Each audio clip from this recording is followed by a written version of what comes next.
Bien, en el tema de las cuestiones, de las preguntas, tenemos un chat que habéis visto ahí. Yo no tengo problema de que se vayan consultando en el momento. En principio no somos, creo que somos 20 y pico, creo que me ha dicho o ha comentado que estábamos conectados, de 60 y algo que habían inscritos, con lo cual, bueno, pues en principio se puede ir contestando todo. Si vemos que es demasiado y nos vamos un poco de tiempo, pues lo dejamos para el final, intentamos contestar a todo. Pero en principio ya os digo, mejor cuando está fresco, sobre la marcha vais preguntando y mis compañeros que están ahí detrás me irán preguntando las dudas, ¿de acuerdo? Y a partir de ahí, la documentación ponemos a disposición del colegio, que por cierto, dar las gracias a Marga en este caso y al Colegio de Arquitectos de Valencia por la organización y difusión del evento. Pondremos a disposición una serie de documentación, como es la presentación en PowerPoint, bueno, en PDF, de las diapositivas que vamos a ver, una herramienta de cálculo de transmitancias y algunos detalles constructivos que vamos a ver hoy, tanto en 2D como en 3D. Podemos ponerlo a disposición de las personas que estén interesadas, enviar un correo o a través del colegio, eso lo podemos ver, ¿de acuerdo? Bien, pues si os parece, vamos a empezar con la presentación. Me voy a apoyar en un PowerPoint con la pantalla interactiva y vamos con ello.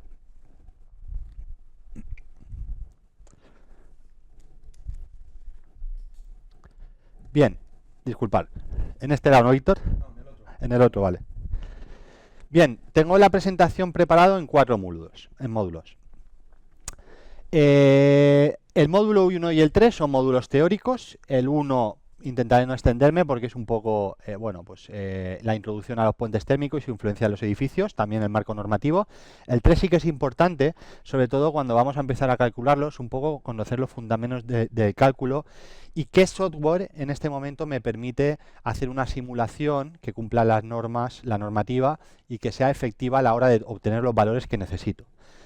El módulo 2, desde la empresa donde estamos, pues obviamente es más interesante porque os mostramos las soluciones constructivas que nosotros proponemos para tratar estos encuentros y poder resolverlos adecuadamente.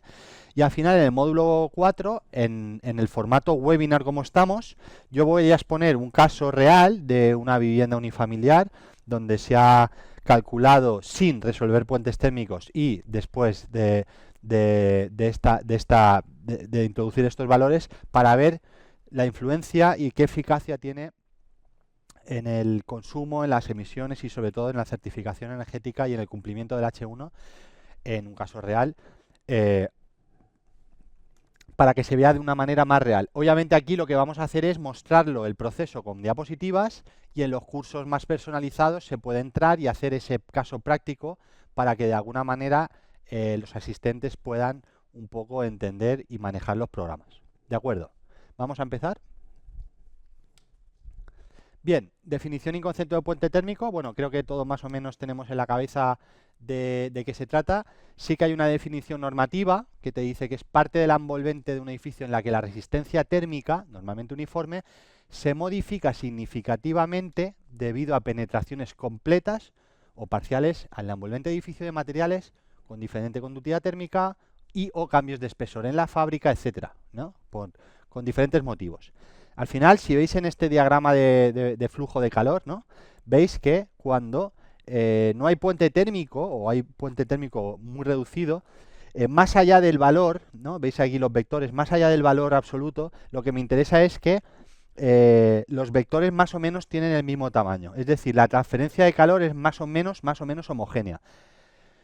Aquí estamos hablando de que el aislamiento va continuo para afuera con sistemas que ya conocemos, luego veremos, SATES, fachadas ventiladas, etcétera. Pues obviamente este tipo de puentes térmicos, no todos los estructurales, pues se resuelven mejor. ¿Por qué? Porque toda la capa va por el exterior. Esto sería un poco el concepto de más o menos continuidad del aislamiento. Y luego tenemos el concepto de puente térmico, que es, tenemos una zona, en este caso de la fachada, donde la transmitancia térmica lineal es diferente en el resto. ¿Por qué? Pues obviamente porque aquí hay unos materiales y aquí hay otros. Aquí hay hormigón y aquí hay pues una serie de capas. Ladrillo, morteros, aislamiento, etcétera. Con lo cual aquí la transmitancia es mucho menor que en esta zona. Por eso hay un puente térmico. Esto afecta mucho a la calidad del envolvente. De hecho, en el apartado, en la sección H1 del código técnico, en los parámetros característicos para el coeficiente K, fijaros que la fórmula, luego la veremos, tiene mucha importancia y los puentes térmicos, de hecho, la influencia en el cálculo es muy alta. Por eso hay que resolverlos de alguna manera eficaz, porque si no es complicado cumplir. Conceptos más traducidos de la norma. Se producen en zonas localizadas del cerramiento donde se interrumpe la continuidad del aislamiento térmico. Por ejemplo, aquí, zonas que el aislamiento vaya por el interior, tenemos un canto de forjado, obviamente aquí hay una discontinuidad y luego bajamos a la planta de abajo. Provocan una mayor transmisión de calor respecto a los elementos adyacentes. Vemos que aquí la transmisión de calor es mucho mayor que aquí, sin conocer el valor absoluto, pero lo estamos viendo con el flujo de calor. No son un defecto puntual, sino una consecuencia del diseño constructivo si no se tratan adecuadamente, aunque también se producen por errores en ejecución. Esto está mal diseñado, o sea, constructivamente mal resuelto, pero también hay ocasiones donde está bien resuelto, pero está mal ejecutado. O sea, que el puente térmico final en el edificio puede ser porque ya venga mal definido o mal diseñado o porque se haya ejecutado mal. Se originan en general por cambios geométricos, cambios de material con diferentes conductividades, encuentros entre elementos constructivos. Hoy vamos a ver sobre todo el último punto, encuentro entre elementos constructivos. Y es un concepto clave para el comportamiento energético del edificio. Bien. Impacto en los edificios, pues obviamente se incrementan las pérdidas de calor en invierno y las ganancias térmicas en verano. En verano, en modo refrigeración, estamos buscando combatir las pérdidas, combatir las ganancias, perdón, con lo cual no es bueno tener ganancias térmicas, y en invierno al revés, estamos calefactando, digamos, el interior de la vivienda y las pérdidas pues se van a notar en el aumento de la demanda energética y penalizando el cumplimiento del H1. Aquí, si os calculáis el proceso, ¿no?, hasta llegar al H1, que digamos que hay un ítem antes de pasar al H0, veréis que es súper importante cumplir resolver los puentes térmicos, digamos que son uno de los parámetros que tengo que resolver, aparte de los cerramientos, ¿no?, de las transmitancias de los cerramientos, de los huecos, obviamente. Es uno de los parámetros que tengo que cumplir para poder seguir. No lo puedo resolver luego con el consumo, con el aporte de renovables, con los equipos de alta eficiencia. No, es un paso previo, ¿vale? Tengo que resolver bien el H1, si no, no puedo continuar con el proyecto. Penaliza el DBH1. ¿Por qué? Pues porque aumenta la demanda energética en función de cómo afecten. Puede ser poco o mucho, pero afectan a la demanda. Aumenta el consumo de calefacción y refrigeración.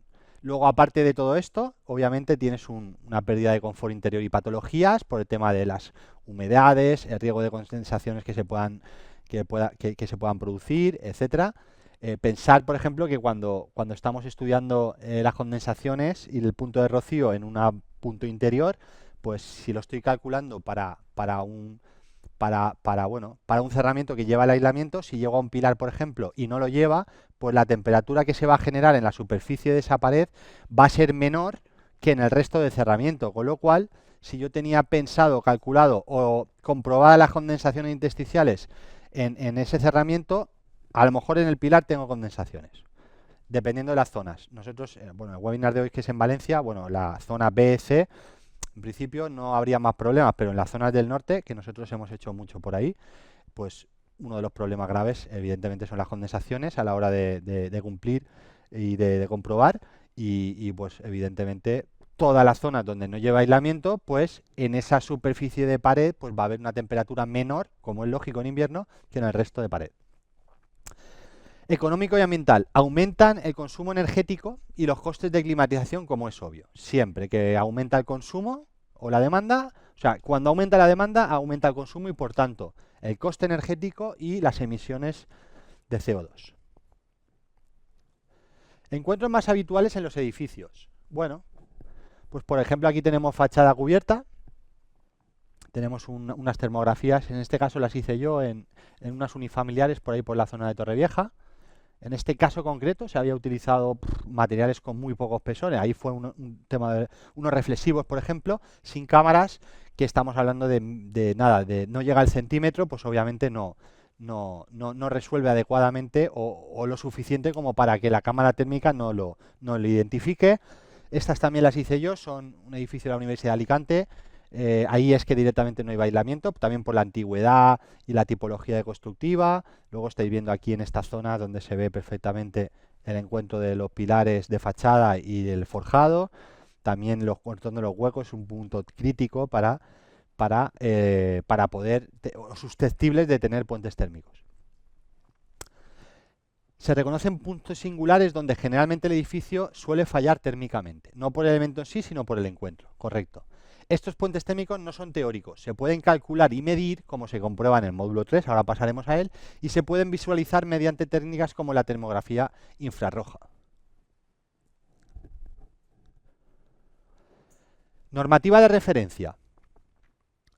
Como digo, esto es un resumen de nuestro curso ampliado de puentes térmicos, con lo cual el concepto, sobre todo para el módulo 3, es darnos una visión de qué procedimiento hay que seguir o cómo se calculan, no solo el puente térmico en sí, sino el valor normativo, que es la tramitancia térmica lineal, que es el que yo tengo que justificar, de una manera global. ¿Vale? Veis que hay un procedimiento diferentes y todos están basados en normativas. En cuanto a la norma de referencia para los puentes térmicos en sí, tenemos ahí dos normas UNES. Esta que veis ahí arriba está dedicada a los métodos simplificados y valores por defecto, que luego explicaremos. Y luego tenemos esta que ya me da cálculos detallados. Digamos que el caso práctico que vamos a hacer con el programa TERM, de simulación TERM, está basado en la norma esta de en medio, ¿de acuerdo? Que es cálculos detallados. Es un valor numérico que yo obtengo a través de una simulación, en este caso en 2D. Y luego tenemos el documento de apoyo del DBH3, que está dedicado a los puentes térmicos, que se supone, entiendo que conoceréis, que también es una normativa muy interesante de referencia para su cálculo, dimensionado y cumplimiento. Luego, exigencias del CT. Pues a fecha de hoy, básicamente en la sección H1, que son las condiciones para el control de la demanda energética. Concretamente, para cumplir el coeficiente K, ¿vale?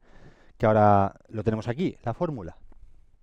¿Por qué? Porque el DBH1 establece límites a este coeficiente en función, como viene a ser de costumbre en el código técnico, de la zona climática y en este caso también de la compacidad del edificio y del uso, ¿de acuerdo?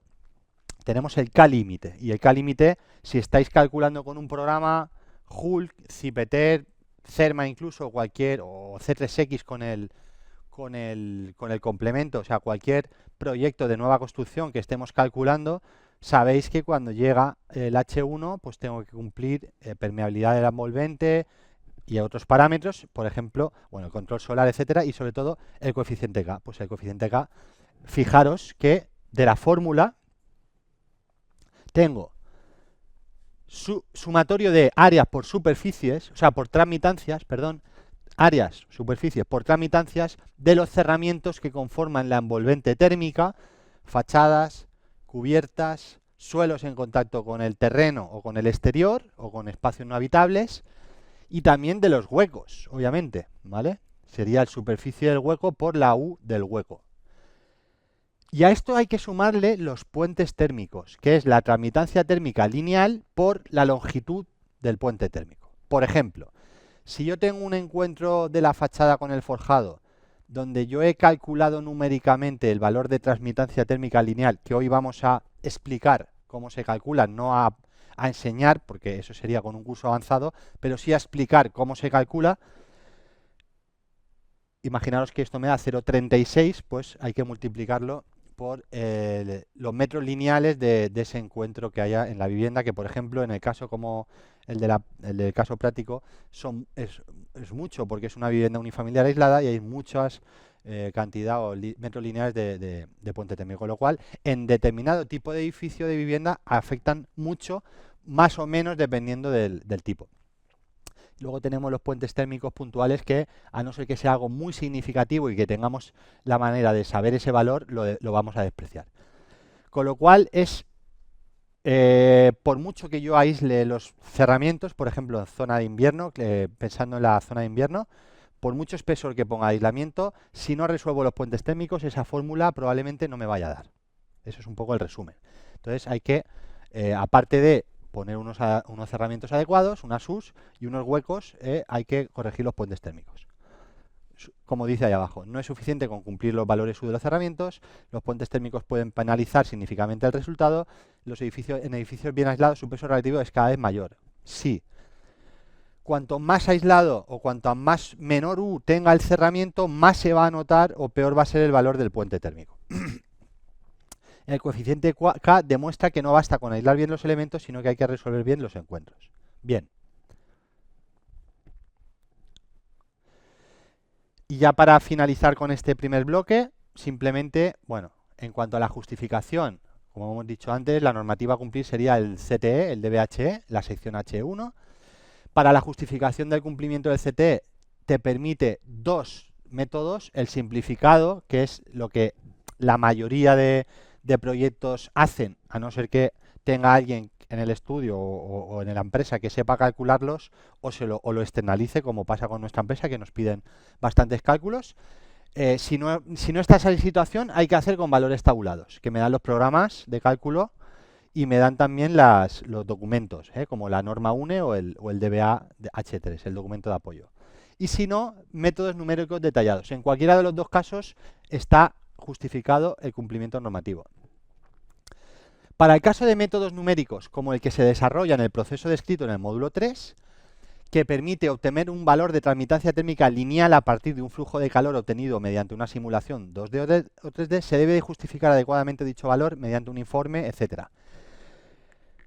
Nosotros hacemos este tipo de servicio, no cobramos, simplemente lo hacemos con el objetivo, como el resto de cosas que hacemos en la empresa en este área, es para fomentar la prescripción, es decir, nos envía el cliente el proyecto, nos envía lo que necesitamos, las características de los materiales, los detalles constructivos. Lo que hacemos es hacer un cálculo con el programa TERM, en este caso, que es el que nosotros utilizamos, y elaboramos un informe, ¿de acuerdo? ¿Qué es lo que creemos nosotros, qué es lo que nosotros adjuntamos en nuestro informe, se debería de justificar junto con el cálculo? Pues sin duda el detalle constructivo, para saber dónde estamos calculando. Las características de los materiales es clave, ¿vale? Porque varía muchísimo la conductividad térmica de los materiales que estoy utilizando, por tanto hay que decir qué conductividad tiene cada uno, sobre todo los que intervienen en el cálculo, que son los aislamientos. Método cálculo, formas utilizadas, y luego pues si podemos añadir resultados obtenidos en el software. En este caso TERM te da diferentes mapas de térmicos, ¿no? De flujo de calor, de isotermas, etcétera. Y qué normativa ha utilizado para el procedimiento, que en este caso pues va a ser la normativa esta de aquí, la UNE ISO 10211. Esto sería un poco el resumen del informe que hacemos para bueno, poder justificar un poco el valor que introducimos. Al final, al programa de cálculo le voy a meter un número. Le voy a poner 0.36, 0.48, 0.56. Es un valor dado por usuario, porque le estoy dando un valor numérico. Con lo cual, hace falta explicar o justificar de dónde sale ese número. Porque si lo voy a coger del catálogo, no hace falta justificar, porque ya lo estoy cogiendo del catálogo. Ahora, si lo voy a poner a mano, lo voy a introducir numéricamente, se debería de justificar de dónde sale, que es nosotros lo que hacemos cuando hacemos un informe. Bien, terminamos con el bloque 1.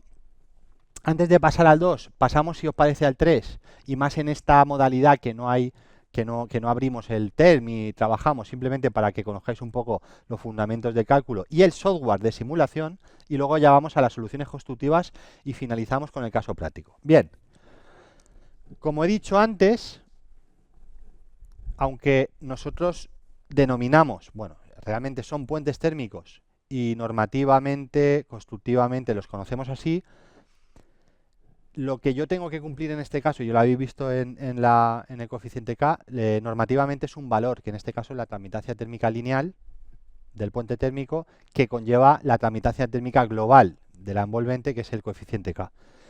Con lo cual, esos son los parámetros que yo tengo que obtener del puente térmico.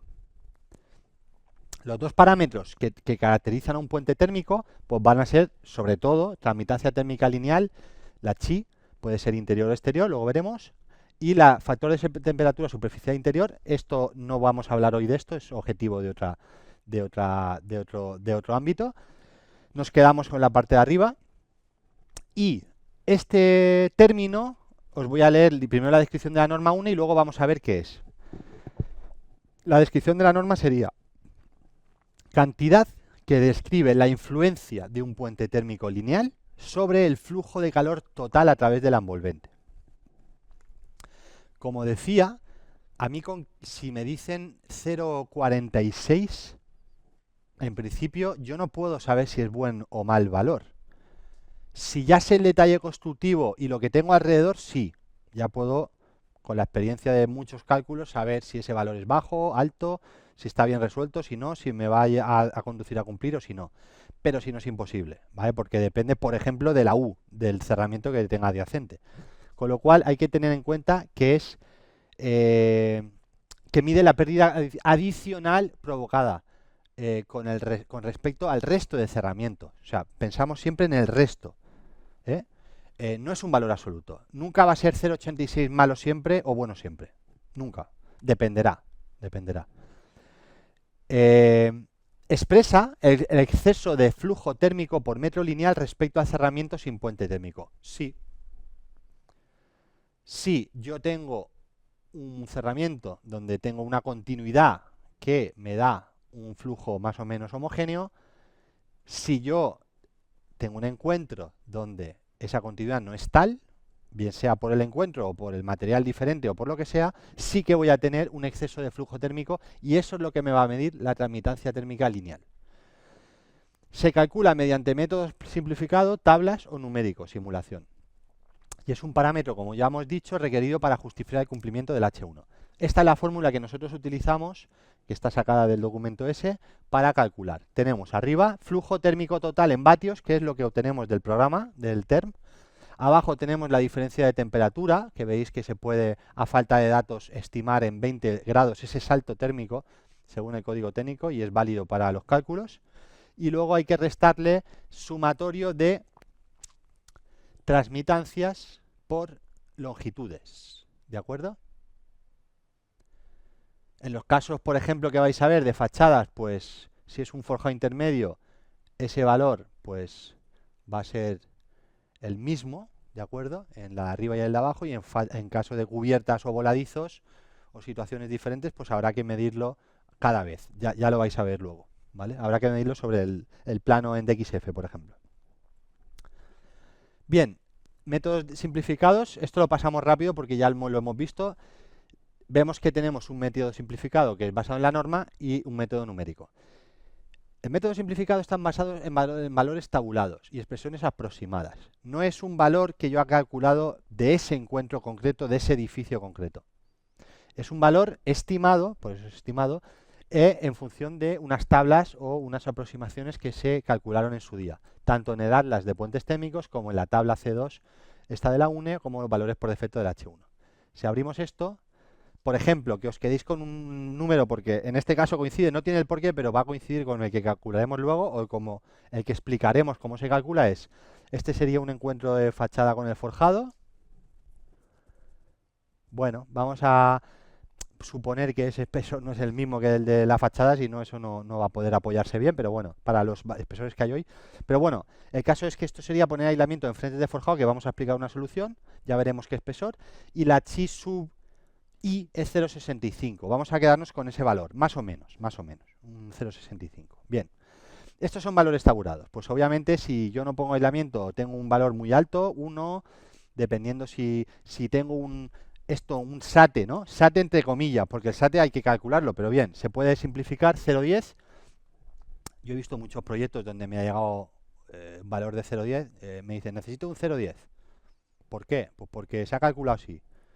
Y yo, bueno, vale, 0,10 es un valor tabulado, ¿eh? Hay que ver, calcularlo en ese momento, pero incluso que el proyecto ni siquiera llevaba un SATE, llevaba un, no sé, pues eso, una pintura o alguna historia para darle continuidad teórica, pero obviamente eso está representando que pasa todo el aislamiento de la fachada en el mismo espesor y la misma conductividad. O sea, por ejemplo, un SATE, sí. Si fuera un SATE, podríamos simplificarlo así. Pero como digo, son valores tabulados. Probablemente yo calcule ese edificio y no me dé 0,10, porque depende del tipo de forjado, si es reticular con casetón de hormigón, Si es unidireccional, los reticulares normalmente transmiten más el calor. El canto también influye, el tipo de suelo, de encuentros, de la hoja interior, de si lleva falso techo. Hay tantas cosas que influyen, con lo cual es imposible, digamos, generalizar. Pero sí que es cierto que hay una norma que te dice que es 0,10, pues bien, puedo coger 0,10. De hecho, en muchos proyectos viene 0,10. Y luego, bueno, aquí pone, permite estimar chi de una forma rápida sin necesidad de modelado. Luego os enseñaré una herramienta que tenemos en la página web que te permite, metiendo unos pocos datos, obtener un valor de esos estimado, que es muy útil para predimensionar, para decir, bueno, en función, si adopto esta solución constructiva, más o menos el valor va a ir por ahí. Luego lo calculo y puede ser que esté cerca, de hecho estará bastante cerca y me vale, pero me vale calcularlo, claro. Si lo pongo de la herramienta nuestra no se puede, pero bueno, ese valor te vas a las tablas y está sacado más o menos de ahí, lo puedes medio justificar. Pero hay que tener en cuenta que son valores estimados. También es adecuado para formaciones básicas o fases tempranas de proyecto. Requiere indicar si se usan dimensiones interiores o exteriores, evidentemente, y no calcula el factor de resistencia superficial interior, de temperatura, y ni es apto para geometrías complejas, correcto. Se simplifica mucho todo. Luego tenemos el método numérico, que es el que nosotros vamos a ver hoy en la presentación, en este caso con el TERM, que dice, realizado mediante simulación en 2D o 3D del detalle constructivo, nosotros vamos a ver en 2D, calcula con precisión transmitancias térmicas lineales, flujo de calor, isotérmica, etcétera. Requiere software especializado como TERM, Flixo, etcétera. Es un método recomendado para proyectos reales, justificación del DBH1 y edificios de alta eficiencia energética. Nos contactan mucho también edificios con certificación Passive House o algún sello de calidad, etcétera, para un poco justificar los valores que están poniendo en los programas de cálculo y que vayan de la mano con las soluciones adoptadas.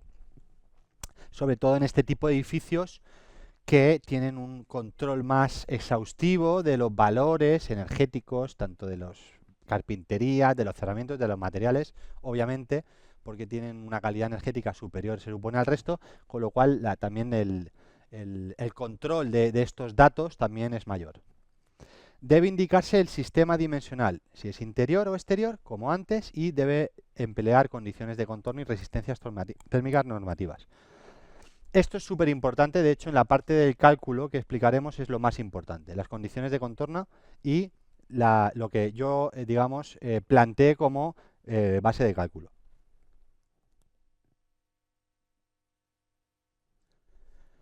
Bien, vamos ya con el software de simulación, vamos a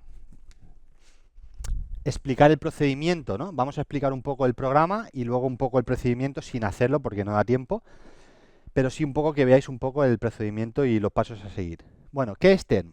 TERM es un software gratuito desarrollado por el laboratorio que veis ahí. Es una herramienta de transferencia de calor basado en el método de elementos finidos, que se puede utilizar para esta u otras aplicaciones, pero es cierto que se utiliza mucho para el cálculo de puentes térmicos por lo sencillo que es de manejo y porque, bueno, pues da unos valores bastante buenos, precisos, si se calcula bien y se utilizan bien los parámetros, da unos valores bastante buenos y por supuesto cumple con la norma que hablábamos de los métodos numéricos. Y realiza cálculo térmico bidimensional para análisis de puentes térmicos. Ahí tenéis el enlace de descarga del programa, es libre y gratuito como decía. ¿Para qué sirve? Calcula flujo térmico total, que es lo que me hace falta para introducir en las fórmulas del código técnico, para el valor normativo. También me calcula temperaturas, isotermas, flujos de calor, temperaturas superficiales, tan importantes para la comprobación de las condensaciones. Permite evaluar el comportamiento térmico de encuentros entre elementos constructivos y verificar el cumplimiento del DH1. Bien. Características destacadas. Cumple con la norma, esa que veis ahí, para modelización numérica en 2D. Permite importar planos en DXF. Esto es súper importante porque si no es un trabajazo dibujar por coordenadas en este tipo de programas, pero te permite importar un plano, luego lo vemos en el procedimiento, y sobre ese plano ya un poco dibujar las capas, ¿no?, que yo quiera modelar o modelizar. definir materiales, condiciones de contorno y genera mapas térmicos detallados. Y los resultados son exportables para memorias y documentación técnica. O sea que el programa es bastante completo, dentro de, obviamente, sus limitaciones. Importante, TERM no calcula directamente la transmitancia térmica lineal. Proporciona el flujo térmico, el flujo de calor, y con este calculamos la transmitancia térmica lineal con la fórmula que hemos visto antes del código técnico. Vamos a ver el procedimiento. Paso 1. Repito, esto es, digamos, un resumen del procedimiento que en un webinar evidentemente no se puede desarrollar, ni abrir el programa, ni hacerlo. Es simplemente un resumen del procedimiento para que podáis tener una visión de cómo se calcularía desde el inicio. Recopilación de información y preparación del plano, detalles constructivos de los encuentros, materiales y sus propiedades térmicas. Sin estas dos cosas no puedo hacer nada. Y condiciones de contorno según la localidad. En caso de no disponer de datos, se puede utilizar exterior 0 grados e interior 20, con lo cual un salto térmico de 20 grados y me permite, según el documento de apoyo, calcularlo de una manera efectiva y justificada. Pues de esto hay que pasar a esto. Hay que prepararlo en DXF para que pueda importarlo al programa y habría que limpiar líneas y capas, habría que verificar que no hay líneas sin unir, porque eso es un problema a la hora de calcar luego, ni que hay líneas superpuestas, ni que hay dobles líneas, es decir, que esté limpio.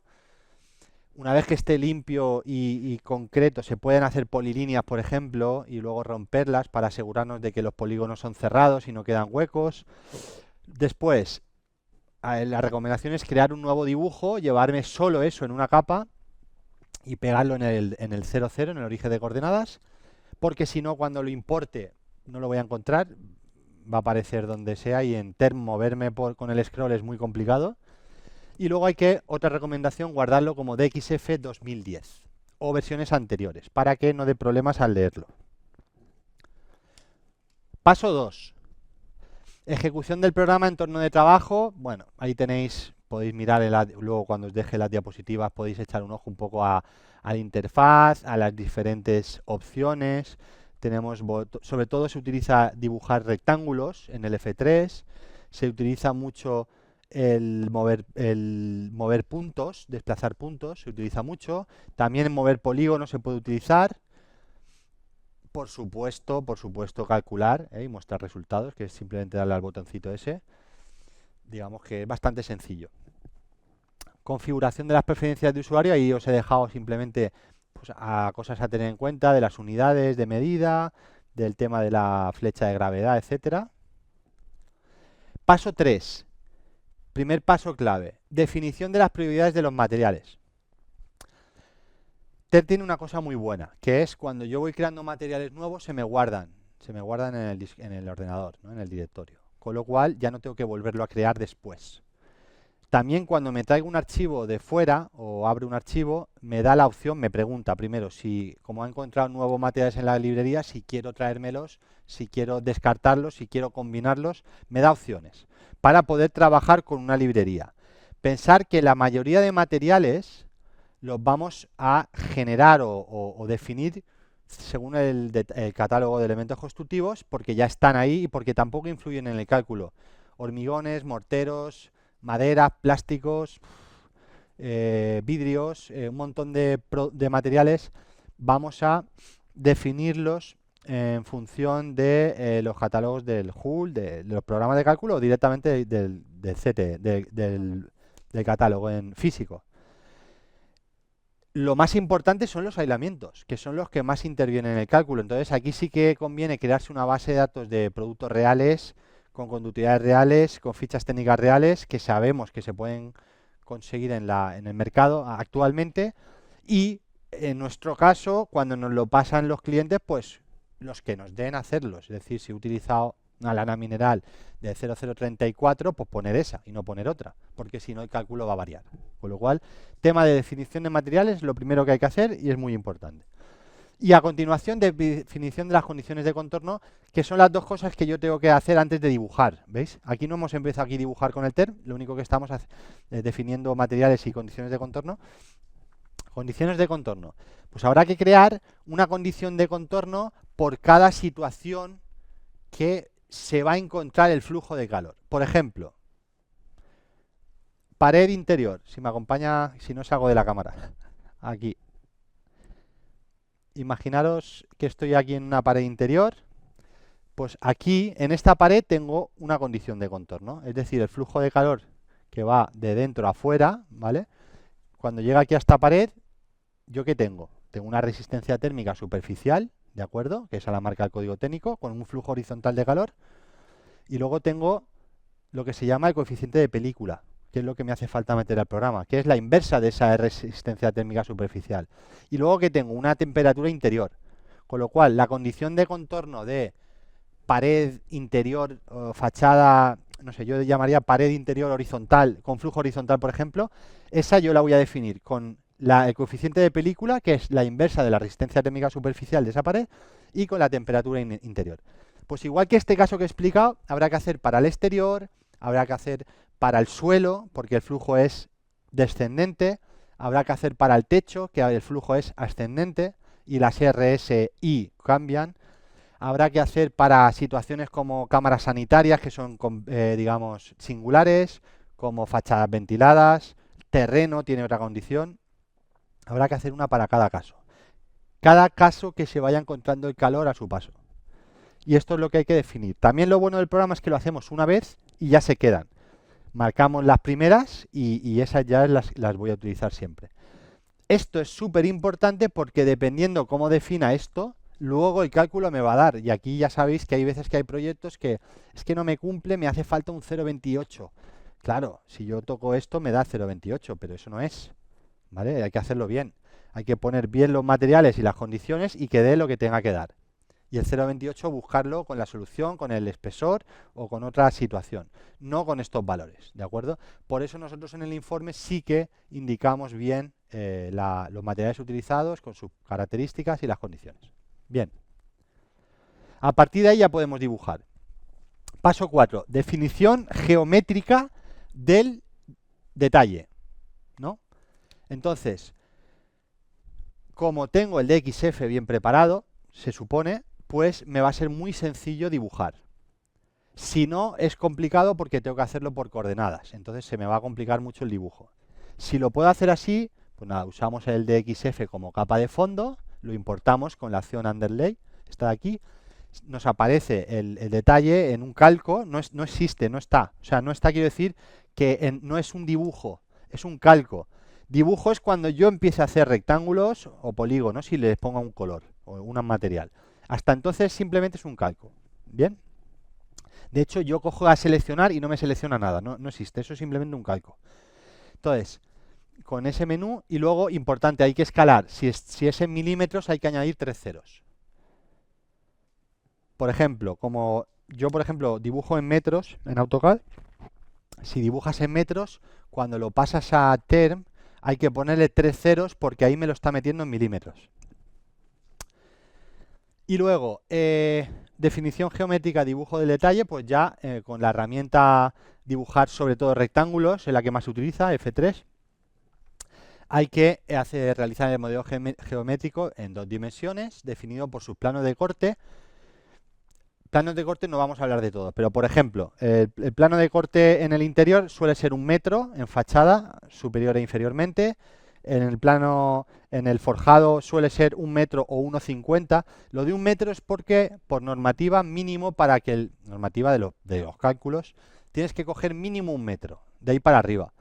Entonces, dependiendo de la situación, pues claro, en una fachada está claro que coges 1 metro de longitud interior. En un forjado depende, porque si vas a calcular una banda de 1 metro, pues te vas un poco más para que se vea un poco el resultado y coges 1,5 metros. En el terreno hay que coger más, hay que coger una distancia con respecto al espacio interior que tengas bajo, del sótano, por ejemplo. Bueno, cada caso es diferente, pero bueno, lo importante es saber que tengo que definir unos planos de corte, porque si no, yo ahora me pongo a dibujar y digo, vale, ¿y cuánto pongo hacia arriba? ¿No? toda la planta, hasta que encuentro arriba la mitad, ¿cuánto pongo? Pues mínimo, mínimo, mínimo, 1 metro interior, o sea, desde la esquina esta hasta arriba, 1 metro. Bien. Una vez que ya tengo hecho eso, dibujo y se recomienda simplificar el dibujo en rectángulos, ¿vale?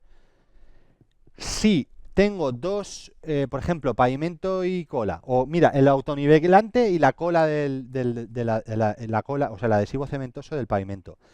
Pues por ejemplo, os pongo un ejemplo, simplemente para ver cómo se puede simplificar. Para hacer un rectángulo de 6 centímetros del autonivelante y luego encima otro de 1,5 centímetros del adhesivo cementoso, como la conductividad es parecida, la de los morteros son parecidas dentro de los rangos, pero vamos, que no es significativo, pues lo suyo es a lo mejor hacer uno de 7 centímetros. ¿Por qué? Porque me simplifica mucho el dibujo, evito errores y el resultado final es el mismo. He puesto un ejemplo, pero como esto hay muchísimos. Los aplacados, un montón de situaciones donde yo simplifico. ¿Qué es lo importante? Hombre, el forjado hay que hacerlo como toca, las fábricas también, qué tipo de ladrillo en función de los huecos que lleve la conductividad. Lo más importante es el aislamiento, los materiales aislantes tienen que estar perfectamente definidos con su espesor y la conductividad, pero hay otras cosas que se pueden simplificar. Por ejemplo, los falsos techos. Los falsos techos, como se definen por resistencia térmica, no por conductividad, no puedo poner la realidad. Si es 15 centímetros, yo no puedo dibujar 15. Como máximo 10. Máximo 10. Si tiene 26, 10. Si tiene 12, 10. ¿Por qué? Pues os pongo ejemplos. La resistencia térmica de una cámara de aire a partir de los 10 centímetros pues tiende a ser lineal, no aumentar. Entonces, como yo se lo voy a meter por resistencia, si yo le pongo 15, me las va a sumar y estoy mintiendo. Ese tipo de cosas. Hay que conocer un poco el concepto de las resistencias térmicas o de las conductividades térmicas y trasladarlo al dibujo, ¿de acuerdo? El resumen es que si yo simplifico en rectángulos y pongo bien los materiales, dibujo bien, dibujo se llama, bueno, pintar o aplicar capas o materiales a los dibujos, el resultado va a ser bueno. Luego ya afinaremos más o menos, pero el resultado va a ser bueno. Y las condiciones de contorno, por supuesto. Como decíamos, podemos simplificar en elementos sin implicación térmica. Por ejemplo, en una cubierta que van un montón de capas, empiezo las pendientes, impermeabilización, geotextil. La mitad las puedo quitar, la mitad no, pero por ejemplo, el geotextil lo puedo quitar, por supuesto. Láminas impermeabilizantes, probablemente también, ¿vale? Dependiendo del espesor. Hay muchas cosas que si el dibujo, y por supuesto si la lámina, os pongo un ejemplo, sube, pues yo a lo mejor no dibujo eso, porque al cálculo no le hace nada, pero en el dibujo me lo complica mucho. Se trata de simplificar un poco el dibujo en rectángulos, aplicar los materiales correctos y que no dé problemas en el cálculo. De todos modos, cuando terminamos de dibujar y le damos a aplicar condiciones de contorno y hay algún error en el dibujo, tipo tengo una área abierta sin pintar, que eso no puede ser, entre triángulos, entre polígonos, o están superpuestos, etcétera, me marca un error y ampliando lo puedo solucionar, moviendo puntos, etcétera, ¿vale? Que no es definitivo digamos, el dibujo que voy a hacer inicialmente, lo puedo luego modificar. Bien, paso 5. Modelizado. Modelizar ya el dibujo es no solo pintar, sino asignar materiales. Antes, digamos que en primer lugar, pues podemos dibujar sin tener en cuenta la capa. Obviamente me va a poner una capa por defecto, la que tenga en ese momento en el árbol, pero bueno, yo ahí estoy dibujando, lo suyo es dibujar todo de gris, todo de naranja, me da lo mismo, y luego ya ir material a material, ir aplicando las capas diferentes. Se puede hacer con el botón Fill, que es el del cubo de pintura ese, se puede seleccionando y poniendo del desplegable, hay diferentes opciones. Recomendaciones, diferentes colores, pues aquí se ve claro que esto es ladrillo, esto es nuestro aislamiento Grafipol negro, esto es lana mineral y esto es placa de yeso. Pues bueno, y esto es un mortero monocapa. Así que se vea, no poner todos los colores iguales porque si no luego es más difícil ver fallos. Y luego recomendaciones también, revisar huecos que implican el relleno. Bien.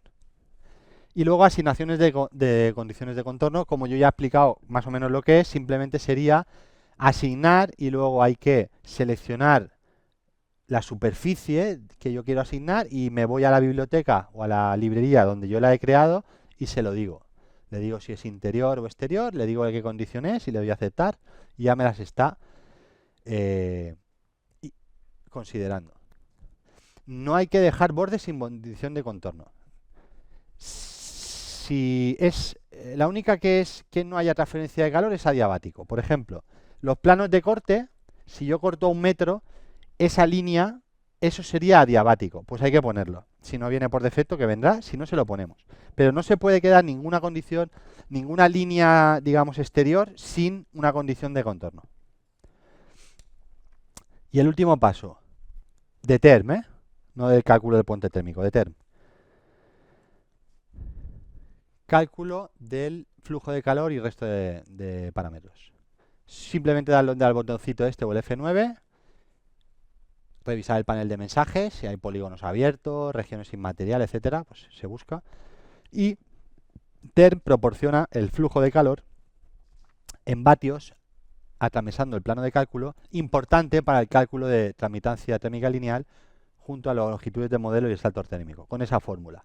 A partir de los resultados se puede analizar patrones de transmisión térmica, intensidades de flujo, direcciones de pérdidas energéticas, potenciales puentes térmicos, zonas de riesgo de condensación superficial.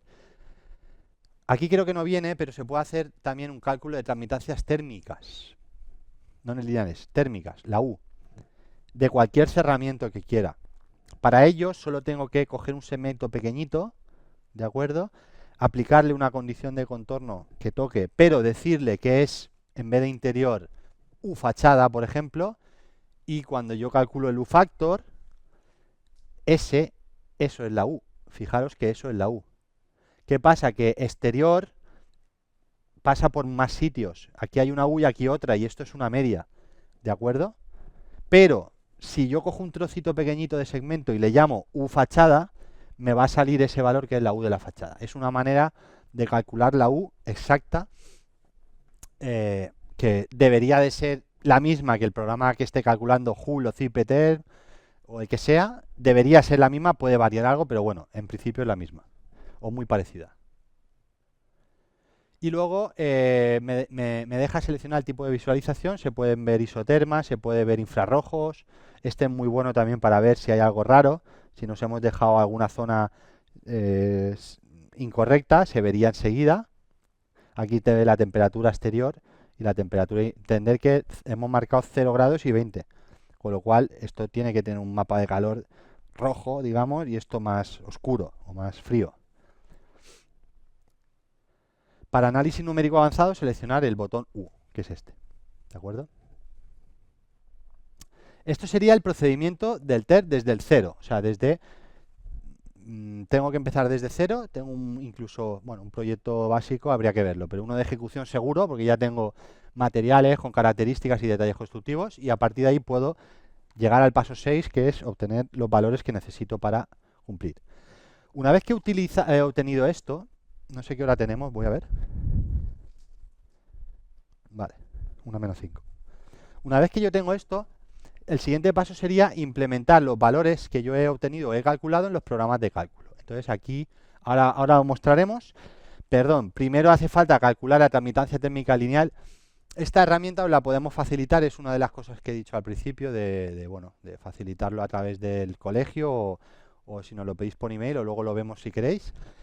Que es una herramienta que tenemos, bueno, lo tenemos también disponible en la web de Grupo Valero, que me permite a partir de un flujo de calor, este de aquí abajo, y de valores conocidos como la U de la fachada y las longitudes que puedo medir o en term o mejor en DXF, a partir de eso me da los valores de transmitancia térmica lineal, exterior e interior, en este caso la interior es la más utilizada, con dimensiones interiores, a través de las fórmulas del CTE. Es muy útil. Fijaros, incluso me dice para las condiciones de contorno, lo que os he dicho antes, el coeficiente de película que le tengo que meter al programa, de dónde sale. Es siempre la inversa de la temperatura, de la resistencia superficial, resistencia térmica superficial. Y cuando ya tenemos eso, lo que hacemos es implementarlo en los programas. Vamos a poner tres ejemplos: Joule, Zipeterm y C3X. En Joule, ¿cómo se hace? Pues se hace dentro de el proyecto, dentro de la biblioteca que te veis ahí, el árbol, nos metemos en puentes térmicos, aquí, dentro del edificio, y ponemos dentro de sistema dimensional interior, definimos el tipo de puente térmico y siempre valor dado por usuario, importante. Si diéramos valor por defecto, como valor malo, ¿no? Valor que como que no he resuelto nada o no sé qué poner, pongo valor por defecto. Que el resultado normalmente es malo o digamos cercano a 1 en estos casos. O es un valor tabulado pero que considerando que no lleva, como el que habíamos visto antes en la norma que era 1, bien, o cercano. Valor dado por catálogo, pues en función del dibujito que yo le asigne, lo que hemos visto del 0.10, del 0.60, pues me va a poner un valor u otro. Los dos están justificados.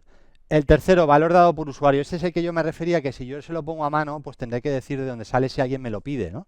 Pues si alguien me dice, ¿dónde has puesto el 0.46? Pues le doy el informe y digo, pues de aquí. Este cálculo con esta solución, estos materiales y este procedimiento. Luego, en Zipeterm, la PSI también, hay que meterlo en otro sitio a través de este apartado. Y luego en C3X lo mismo. Dentro de librerías, puentes térmicos, propiedades y el PSI ese que hay aquí se lo ponemos. Vatios metro Kelvin.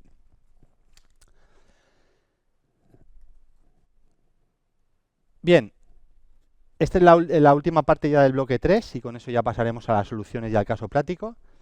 Aquí tenemos dos, digamos, herramientas del predimensionado. Esta es una, no está publicada en la página web de Finnovatic, pero la tenemos ya desarrollada y yo la tengo, o sea, yo la tengo ya, la hemos probado. Y para que la pongan en la página web queda poquito, ¿no? Que sería el complemento para C3X de Grupo Valero, donde tenemos las soluciones constructivas y en función de la solución constructiva adoptada y de una serie de parámetros, pues te da el valor estimado de transmitancia térmica lineal. Y esto que es la página web, que está basado, lo otro está basado en esto, pues lo mismo. Lo que pasa es que esto es una herramienta web. Esto es, entras en la página web, bueno, buscamos, vamos a entrar un momento. Entramos un momento en la página web y así lo que lo ve. Mira, puedo entrar desde aquí. Vale. Este sería la página de nuestro producto, Grafipol frente de forjado. Y aquí abajo tenemos cálculo de puentes térmicos para distintas soluciones del encuentro fachada forjado intermedio. Vamos a poner la 1, por ejemplo. Entonces, hay que decirle una serie de información, por ejemplo, bueno, en este caso hemos cogido la solución 1, que es poner en el frente de forjado aislamiento. Luego hay otras que es bandas perimetrales, que luego veremos, etcétera. En este caso, aislamiento en el frente de forjado, tenemos hoja interior con tabique de ladrillo o hoja interior con trasdosado, la que sea. Y luego hay que elegir el tipo de forjado, importante. Selecciona una opción. Por ejemplo, forjado reticular con casetón de hormigón. Bien, pues en función de la U de la fachada y del canto me da unos valores orientativos.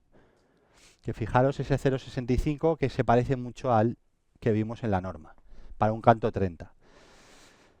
Son valores estimados. Sirven para predimensionar o para hacer comprobaciones previas, no para justificar el proyecto como es lógico, ¿vale? Pero bueno, son valores estimados.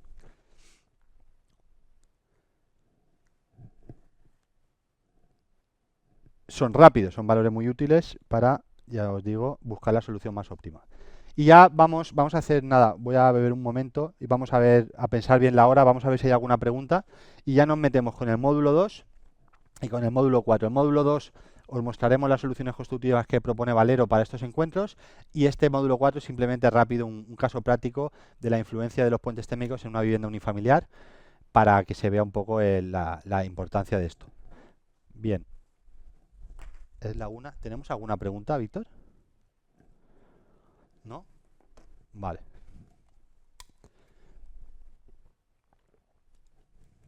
Si tenéis alguna duda, podéis verlo ahora o las ponéis al final. Yo, como hay tiempo, en principio no tengo problema a responder cualquier cosa, ¿vale?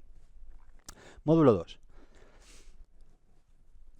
Vale, tenemos por un lado el principio de la continuidad. Pues obviamente, si le damos continuidad al aislamiento, pues otras cosas no lo sé, pero los puentes térmicos, sobre todo los estructurales, los vamos a resolver bien. El sistema SATE no voy a entrar porque ya se conoce bastante. Es sistema de aislamiento térmico por el exterior. Bueno, ¿qué pros tiene? Pues mejora la inercia térmica y el comportamiento del cerramiento hidrotérmico, reducción eficaz de puentes térmicos estructurales, lleva incluido el revestimiento de la fachada, no reduce la superficie interior de las estancias, por tanto en rehabilitación es súper interesante. Ahora sabéis que con los, sobre todo en la zona de Madrid, ¿no?, y del norte, pues el plan Vive, los planes, digamos, con los fondos Next Generation, hay muchos edificios que se están rehabilitados integralmente con las ayudas de los fondos europeos. Se está actuando mucho en el SATE y en sustitución de cubiertas, sobre todo en SATE. Sabemos perfectamente las bondades del sistema. Contras, coste elevado de los materiales, pues obviamente tanto los morteros como también el aislamiento es más caro que los convencionales o que o para el sistema de interior y monocapa. Requiere una buena ejecución para evitar patologías, mano más especializada, limitaciones estéticas y urbanísticas. Y efectivamente hay algunos tipos de edificios que no lo admiten y requieren de andamiaje y trabajos en altura. Dificultad añadida, la mano de obra. Ahora mismo es complicado encontrar empresas que te puedan realizar el trabajo. En algunos proyectos a nosotros nos llaman muchísimo. Hay una pregunta, ahora la vemos. Nosotros somos fabricantes, ¿eh? No tenemos instaladores. Contactos tenemos obviamente porque nos compran aislamiento, pero vamos, que no tenemos en plantilla, digamos, instaladores, pero nos llaman muchísimo porque hay muchos proyectos donde viene un SATE y se pone a hacer la obra, sobre todo cuando viene la constructora de fuera, gente de fuera, a una localidad, obras grandes, donde no encuentran instaladores para el SATE, y esto se está convirtiendo en un problema, cosa que por el interior pues no tienen tanto problema, con lo cual, aunque no venga aquí, hay que tener en cuenta que uno de los problemas del SATE en este momento es la mano de obra. Dime, Víctor. Nada, ya lo han contestado ya. Ah, sí. Era en qué apartado de la web estaba la herramienta de la que hablabas. Ya Ah, la han contestado, ya ¿la ha le han contestado? puesto Ah, pues directamente el enlace directamente. pues muchas gracias por la contestación. Sí, la tenemos en el producto, en el mismo producto de página de Frente Forjado está. Sistema SATE, bueno, eh, colocar el aislamiento por el exterior del cerramiento con una fijación doble. Aquí no aparecen los tacos, pero bueno, es una planta baja, deberían de ir. Se pega con un adhesivo, con un mortero base que va en sacos. Se pegan las placas, nuevamente el día siguiente o cuando esté endurecido se ponen todos los anclajes y después se va ya con el revestimiento, que es el mismo mortero que se utiliza para pegar. Y luego el acabado final nuevamente son morteros acrílicos. Puede ir un fondo y luego el acrílico. Mira, aquí sí que van los tacos. Y esta es una obra por ahí por Valencia, me suena. Sí, me suena que era en Valencia. Entonces el sistema este lo conocemos, en Europa lleva muchísimos años, tiene térmicamente muchas ventajas y es muy óptimo, pero en este momento, por el tema de costes y de mano de obra, pues se está complicando. ¿De acuerdo? Mira, esta es una obra en el Guipúzcoa, fijaros qué espesores se pueden llegar a hacer. Esto es un passive house. Vale, el SATE ya lo conocemos, lo tenemos claro. Os voy a mostrar un sistema súper interesante porque no llega a ser, obviamente no llega a ser los valores del SATE, se acercan en algunos casos, pero tiene una ventaja importantísima, que es que lo puedo hacer en edificios nuevos prácticamente siempre, ¿de acuerdo? Y segunda, que es un sistema, SATI sería igual que es por el exterior continuo, aquí es por el interior. ¿Cuál es la ventaja de este? Que en una unifamiliar, efectivamente un SATE y un SATI pueden estar parecidos en cuanto a consumo energético, pérdidas, pero en un edificio de viviendas no. ¿Por qué? Porque el edificio de viviendas, el SATE va a afectar solo a las fachadas, pero el resto de cerramiento de la vivienda, aunque sean particiones interiores para el código técnico, son adiabáticos, no lo son. El suelo de la vivienda B y el suelo de la vivienda A está separando dos zonas con diferente temperatura casi siempre. Aunque estén calefactadas, no tienen por qué tener la misma temperatura, de hecho casi nunca la tienen. Con lo cual siempre hay transferencia de calor, siempre hay pérdidas y eso en el consumo se ve, aunque en la normativa no lo ve aún. Entonces, el SATI aísla, digamos, efectivamente cada usuario, cada vivienda, cada local, cada estancia, como queramos llamarlo, siempre independientemente de lo que tenga fuera. cuando el SATE está pensando más en el edificio, más que en la vivienda, ¿de acuerdo? A partir de ahí, pros, reduce pérdidas energéticas entre espacios, evidentemente, entre la vivienda C y la B. Si están dentro de forjados intermedios en un edificio que en principio no hace falta aislamiento, solo lámina antiimpacto, pues si le pongo aislamiento en el suelo voy a reducir las pérdidas. Menor coste y mayor rapidez de ejecución, obviamente. Permite sobre fachadas vistas, otra cosa que no hemos visto en el SATE. Hormigón prefabricado, fachadas protegidas en tema de rehabilitación y en medianeras. Y no requiere andamiaje ni trabajos exteriores. Importante también a la hora de ver los costes de ejecución y de los plazos. Contras. Obviamente reduce la superficie útil de las estancias. Por eso comentaba que el SATI es muy óptimo en edificio, en proyecto nuevo. ¿Vale? En rehabilitación, pues obviamente hay que ver si vamos quitando espacio útil, sobre todo en residencial, en edificios de uso residencial de muchas plantas, pues es difícil. Pero bueno, posibilidad hay. Limitación con espesores de aislantes, sobre todo, claro, también por temas normativos de habilitabilidad. Riesgo de condensaciones intersticiales que se pueden solucionar, tenemos productos para ello, por ejemplo podemos incorporar una lámina que actúa como barrera de vapor, y peor inercia térmica del muro, eso es cierto con respecto a llevarte el aislamiento fuera en el exterior. Este sería un poco el concepto, sería fijar mediante adhesivo, veis que dentro no va a aparecer ningún anclaje mecánico, foro por normativa en el tema del sistema SATE, dependiendo de la altura, dependiendo de las placas y demás, sí, pero en el interior no conviene poner anclaje mecánico, sobre todo por los ensayos acústicos y térmicos que siempre van a dar mejor valor si no perforo tanto el material como lo que hay detrás. Se pega normalmente con un adhesivo, puede ser en base cementosa, en base de poliuretano, y bueno, en este caso el aislamiento del suelo iría continuo, sustituyendo o haciendo también función de lámina antiimpacto. Ahora os mostraré el producto. Y arriba, en principio, para lo que es la fachada, con ese metro sería suficiente, por lo que hemos visto antes de los cálculos, ¿de acuerdo? Para la fachada, no para ese techo si tuviéramos, digamos, un espacio calefactado arriba o exterior. Pero para lo que es la fachada, ese punto, con 1 metro se estima más o menos, en la mayoría de casos, que es suficiente para reducir el puente térmico.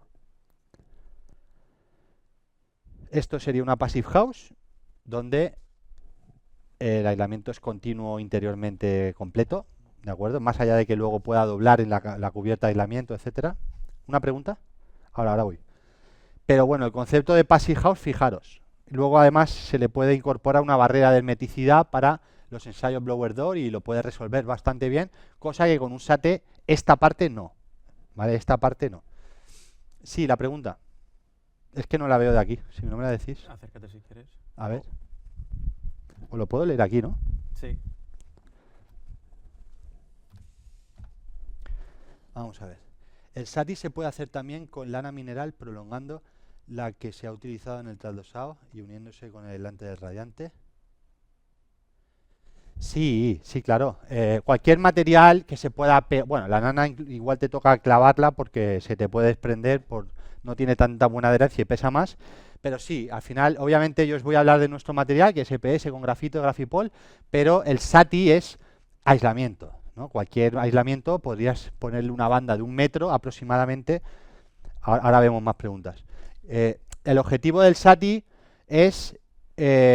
para resolver el puente térmico del encuentro fachada forjado, fachada cubierta, fachada solera, fachada lo que sea, es llevártelo para adentro.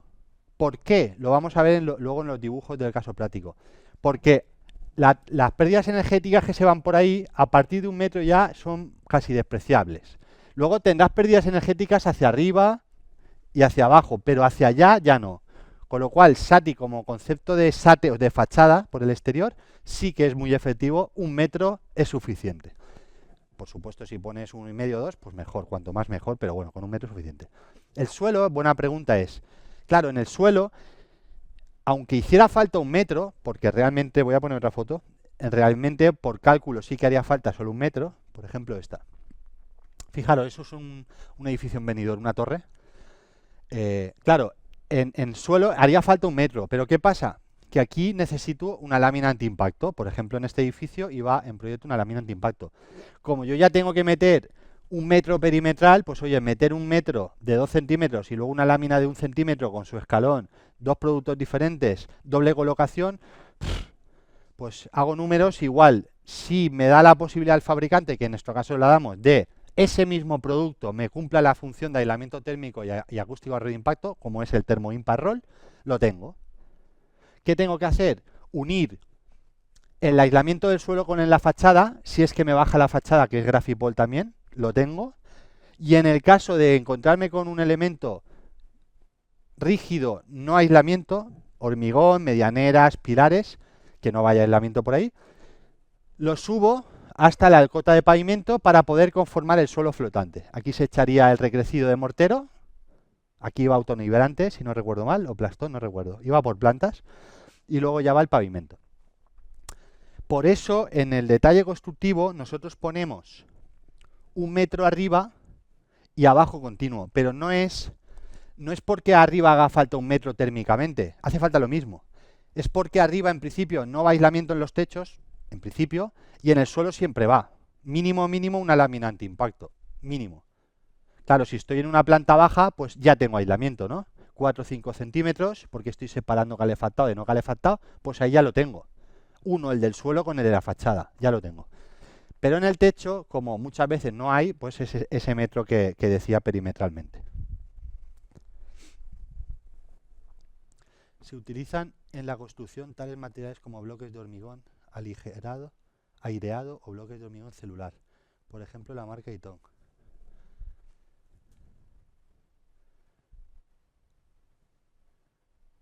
Se utilizan en la construcción tales materiales como bloques de hormigón aireado o bloques de hormigón celular. Ah, si se utilizan nuestros materiales, sí, por supuesto, en cualquier tipo de construcción industrializada. Ahora estamos vendiendo mucho material para empresas de prefabricados, ¿no? O edificios donde están fabricando las piezas, las fachadas, digamos, en una nave cercana y se lo llevan a obra. Enviamos las placas, lo pegan ahí en obra, incluso le ponen las ventanas al panel, todo, y lo dejan ya ahí. En Zaragoza estamos suministrando, en Madrid también, cualquiera. ¿Cuál es una de las ventajas de nuestro material, en general del EPS con grafito? Es la adherencia. Al ser un material poroso, tiene muy buena adherencia con adhesivos, morteros, con lo cual se puede pegar a cualquier superficie prácticamente, ya depende del adhesivo, y da garantías. Con lo cual se puede utilizar prácticamente con cualquier material. ¿De acuerdo? Ahora veremos el caso particular de cuando queremos conseguir una fijación más fuerte, utilizar espumas de poliuretano. En el caso del SATI, ¿cómo se resolvería el anclaje de la subestructura del trasdosado del Muy buena pregunta. Vale. Me preguntaba que en caso, ¿cómo se resolvería el anclaje de la subestructura? Obviamente, en el suelo, como en general, el otro día estuve en un colegio y es cierto que la tabiquería y la tabiquería interior del trasdosado iba al forjado por tema acústico de desolidarización de aulas. Pero en vivienda, lo más habitual, por lo menos lo que yo veo en obra, es que se coloca tanto los trasdosados como tabiquería de placa de yeso sobre el recrecido de mortero, sobre el plastón o el autonivelante. Con lo cual, obviamente, la fijación de la canal de abajo pues va al mortero. Arriba, aunque esté dibujado así, yo lo he visto así, se puede utilizar tacos, digamos, especiales que tienen digamos, una longitud de rosca y luego el taco más adelante, y se puede ir a buscar siempre a forjados resistente. A nuestro material no se le puede fijar nada, se puede atravesar, pero fijar no, porque no es resistente. Entonces, esto lo he visto yo, que sería directamente, que sería la obra que has visto antes, pero evidentemente después de este paso, que creo que la preguntaba por ahí, después de este paso,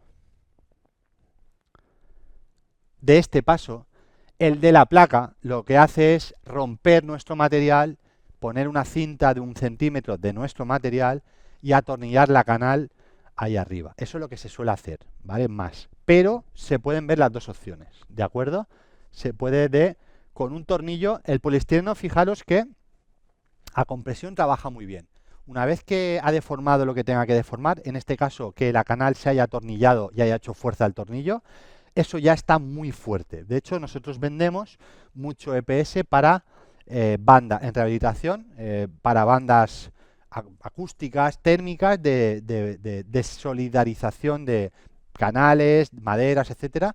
Por eso, porque una vez que lo comprimes, lo aprietas y haces fuerza con el tornillo, se queda fuerte. De todos modos, si no nos fiamos de esta solución, no pasa nada.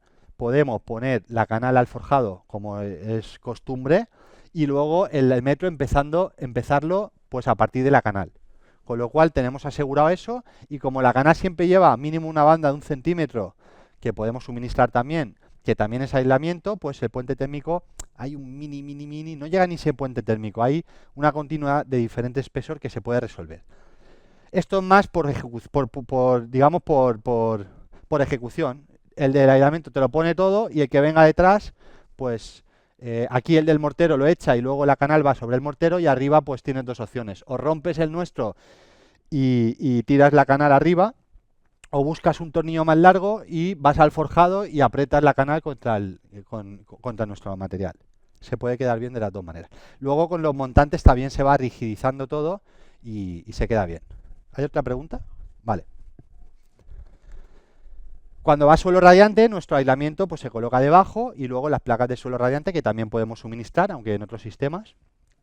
Fijaros, aquí tenemos también bueno, el tema del trasdosado.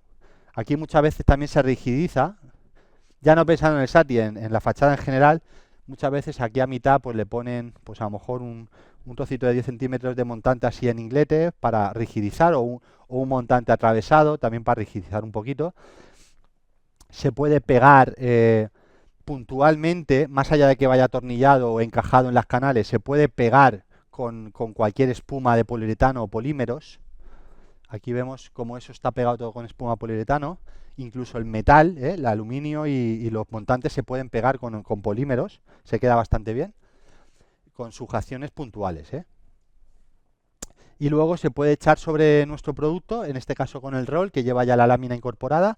Se puede echar tanto mortero autonivelante, plastón, soleras de hormigón, cualquier cosa. No hay ningún problema. De hecho, este producto ya viene preparado, va en rollo. Se puede encintar las uniones, levantar en el perímetro y se queda preparado un poco para dejarlo todo uniforme. Esto, el uso de las placas también, pero estamos pasando más al rol, sobre todo por la puesta en obra. Aquí lo veis todo muy bonito, pero realmente cuando pasamos muchas veces antes de que venga el del mortero, pues de pisarlo las juntas se pueden abrir, se pueden romper, trocitos, bueno, pues al final de pasar muchas veces, dependiendo del cuidado que se lleve en la obra, la placa pues tiene sus desventajas. En cambio el roll, al llevar ese plástico, esa lámina, que digamos que homogeneiza todo, se queda súper bien, aparte que se coloca mucho más rápido. Nosotros últimamente estamos derivando las propuestas todo al roll. Y luego tenemos, bueno, otros elementos como por ejemplo el isomarco. Esto no voy a entrar porque no es nuestro producto, nos compran el aislamiento que son de Granada. Tenéis el enlace que es, bueno, pues un premarco que lleva incorporado ya el aislamiento para poder romper ese puente térmico del contorno del hueco, también evitar moho y humedades en los contornos y bueno, otros elementos como reductores térmicos y demás que existen en el mercado pero menos utilizados. Y ya vamos a las soluciones constructivas. A ver, aquí, perdón. Estas, ejemplo de soluciones constructivas. Bien, empiezo con la última, que es lo que hemos hablado. Ahí tenéis la información del isomarco. Está realizado con un producto nuestro, el Don Paul Verde hidrófobo, por tema de densidad. Es un EPS de alta densidad y de baja absorción de agua. Y ya os digo que ahí tenéis la página web y el contacto yo tengo de la gerente y de la gente que hay allí. Si os interesa para un proyecto, os puedo pasar el contacto. Como os digo, es un desarrollo propio de esta gente y es bastante interesante. Y en nuestro caso tenemos encuentro fachada forjado intermedio, encuentro fachada cubierta plana, nuevamente, encuentro muro, solera y pilares integrados de fachada. Vamos a empezar por los pilares, que es el más sencillo. Pilares tenemos dos opciones. Aislamiento por el exterior y aislamiento por el interior. Aislamiento por el interior sería pues pasar, como habéis visto, la hoja interior, pues pasar aislamiento antes de la hoja interior, perdón, pasar aislamiento. En nuestro caso, ¿qué podemos hacer? Pues fabricamos espesores, varios espesores. Si en la fachada me ha dado por cálculo 8 centímetros, ahí en Valencia pues te puede dar con doble ladrillo 8, 7, 8 centímetros de nuestro material. Si lleva trasdosa de placas, lana mineral más el nuestro, a lo mejor 5 y 5, 5 y 4. Pero en cualquier caso, no voy a pasar 5 ni 8. ¿Qué puedo pasar? Pues 1 centímetro 2, que podemos fabricarlo, forramos el pilar interiormente, damos cantidad del aislante y luego ya paso de la hoja interior o el trasdosado. Es una muy buena solución que además el código técnico me permite despreciarlo si justifico que le doy continuidad. Por el interior también tendríamos esta. No se ve muy bien, pero ese pilar de la esquina está pasado un par de centímetros. Y este de aquí no se ve tampoco muy bien, pero este de aquí, de aquí pilar este medianero también. Medianero no, de fachada. Por el exterior pues es como el frente forjado que luego voy a mostrar. Por el exterior del pilar, aquí en vez de las 3 caras o las 2 es una, es la de exterior. Y es incorporar aislamiento. Aquí el tema es que hay que tratarlo como el frente de forjado, es decir, aplicar una capa intermedia. La mayoría de consultas que nos llegan o que me pasan en el día es sobre lo que voy a explicar después de esto, que es sobre el frente de forjado. Cómo lo termino después, si aplico el monocabo directamente, cómo lo anclo, etcétera.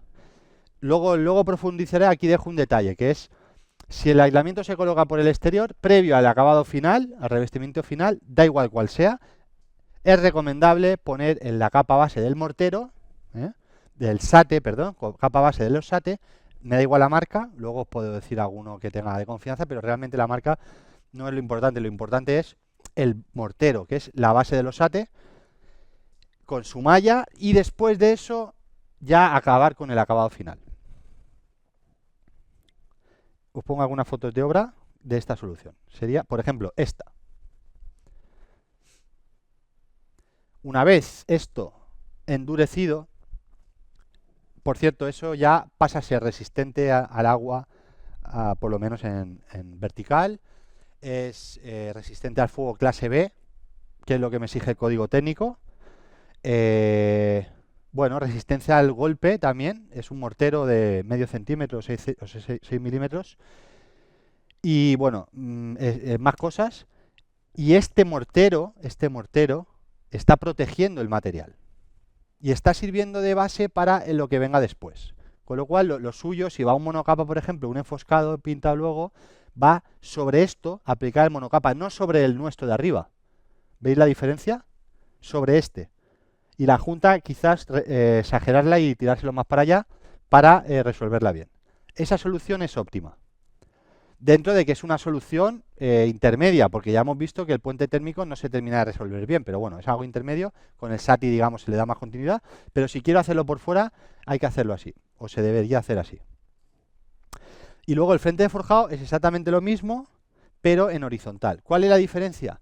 Que en el frente de forjado, nosotros que desarrollamos esta solución, creo que en el 2017, sí que la colocación es muy interesante porque se puede hormigonar a la vez. Es decir, se puede dejar, de hecho se hace casi siempre, que hay posibilidad y la estructura no está hecha, se deja, digamos, preparada ahí con los separadores en el borde, ¿no?, del forjado, en la tabica, y cuando se hormigona se queda embebida en el espesor del forjado.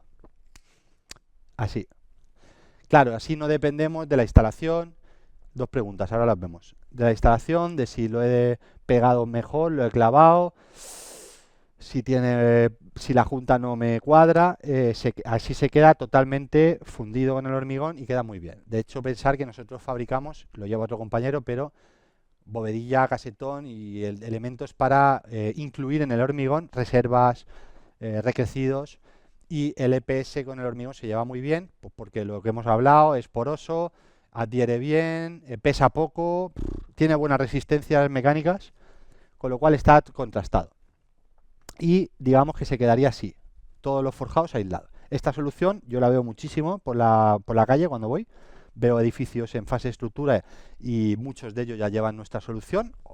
Alguna competencia ya nos ha copiado, como es lógico, pero bueno, la solución sí que es la misma.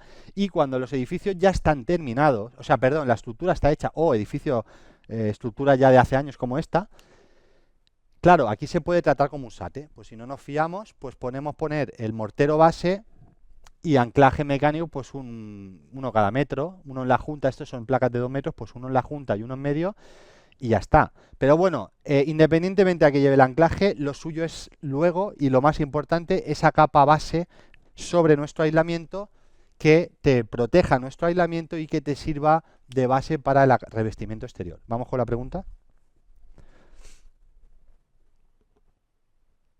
En el caso de aislar el pilar por el interior, entiendo que tendríamos un puente térmico en la zona de discontinuidad entre el forjado y el pilar. En el caso de aislar el pilar por el interior, entiendo que tendríamos un puente térmico en la zona de discontinuidad. No debería. Espérate que ponga la foto esta. Vamos a ver.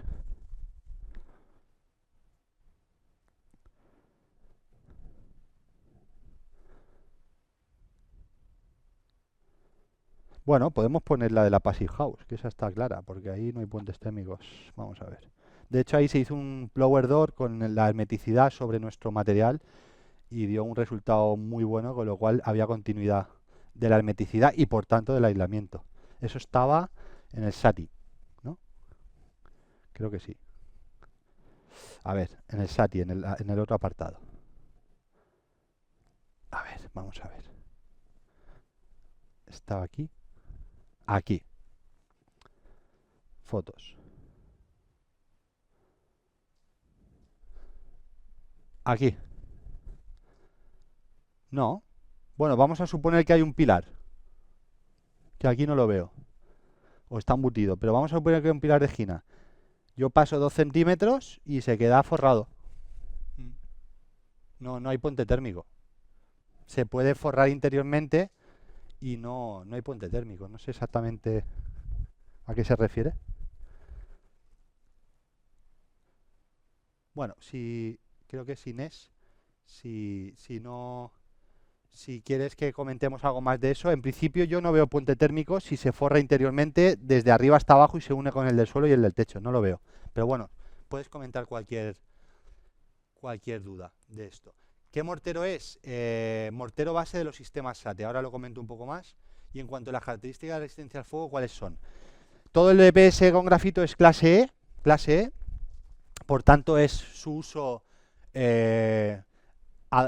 perfecto para cuando esté protegido, por supuesto, en suelos, bajo el mortero, en fachadas por el interior, que tienes el trasdosado y ladrillo, cubiertas, por supuesto.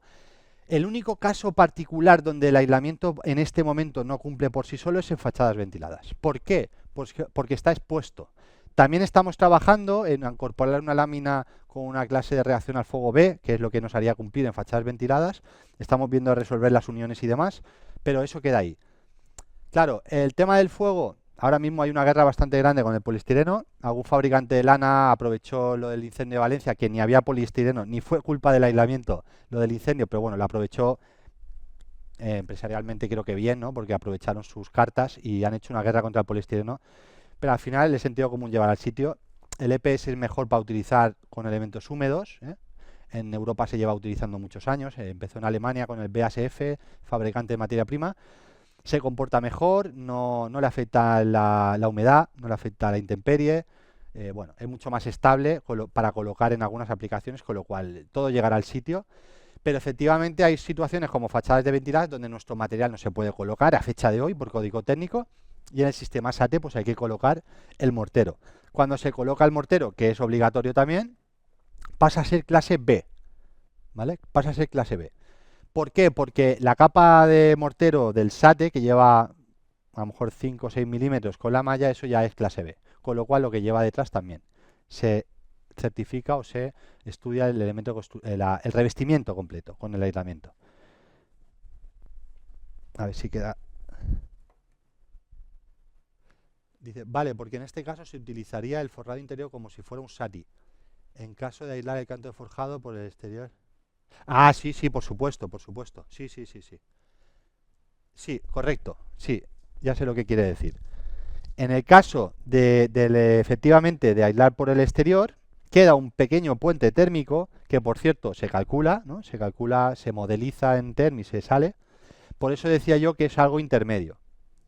Fijaros, pregunta a la compañera si en el caso de aislar por el exterior, el frente forjado queda un puente térmico y sí, efectivamente, fijaros, esto de aquí. ¿Por qué? Porque la hoja exterior tiene que ir... ¿Se me está viendo a mí en la pantalla? Ah, es que no los veo yo ahí. Ah, vale, es que no veo... La pantalla de abajo veo lo del colegio solo. Los 2/3 que van a apoyar en el forjado, eso es un puente térmico, ¿vale? Porque eso tiene que ir apoyado en forjado, con lo cual eso es un puente térmico. Pero bueno, se calcula. En el caso del SATI, pues evidentemente ese puente térmico no está. Y en el tema de los pilares, pues lo mismo. Los pilares, si yo los aíslo por dentro, imaginaos que aquí hay un pilar, pues si yo le doy continuidad por el interior, pues lo tendría resuelto, ¿de acuerdo? Por eso decía que hay que separar un poco el valor normativo, que por ejemplo este caso es claro, de la realidad energética. ¿Cuál es a lo mejor fijaros, de poner esta solución a poner la solución de las bandas, además lo tenemos estudiado, el dato en este caso es muy parecido, ¿de acuerdo? Fijaros, lo he puesto aquí, encuentro fachada forjado intermedio. Solución 1 y solución 2 térmicamente es muy similar. O sea, prácticamente es lo mismo poner 3 centímetros en el frente de forjado que no poner nada y darle continuidad con el metro y eso que hemos hablado. Pero eso es normativamente, primero porque los programas calculan en 2D, con lo cual están haciendo un flujo de calor puntual por aquí. Y segundo, porque esto es el aislamiento que le estoy dando aquí, me está aislando ese suelo también, no solo me está aislando ese punto. Con lo cual, para ese usuario de la vivienda, esto es más efectivo. Aunque normativamente puede ser que el valor me sea muy parecido. De hecho, en las Passive House, que no solo se mide la normativa, sino necesita un certificado, un consumo máximo al año y una serie de situaciones, te vas aquí siempre. Ya lo habéis visto. Te vas a soluciones continuas reales, más que normativas. Y luego tenemos, bueno, estos dos casos, simplemente comentar que la fachada cubierta y en el muro solera es mucho más efectivo la banda. Voy a poner la fachada que se ve más en la cubierta. Fijaros, aquí el frente de forjado no es efectivo. En el encuentro fachada cubierta no se utiliza el frente de forjado. ¿Por qué? Bueno, primero por tema de apoyo, sismo, estructura, etcétera, ahí arriba. Y segundo, porque el puente térmico seguiría estando, porque siempre tengo el antepecho este y siempre tengo un puente térmico. En cambio, como yo ya llevo un montón de aislamiento arriba, que la cubierta del aislamiento es el espesor más grande siempre del edificio, si yo prolongo 1 metro, estoy, digamos, solapando el aislamiento y es muy efectivo. Eso puede bajar, lo vamos a ver en el caso práctico, de 0,70 o 0,80 a 0,20, tranquilamente, poniéndole una banda de 1 metro o de 1,5 metros. Porque estamos cortando realmente el puente térmico mucho más que con el frente forjado. Y en la solera pasa un poco lo mismo. La solera es mucho más efectivo. Por ejemplo, aquí tenemos dos opciones. Imaginaros que es una losa de cimentación con su muro de hormigón.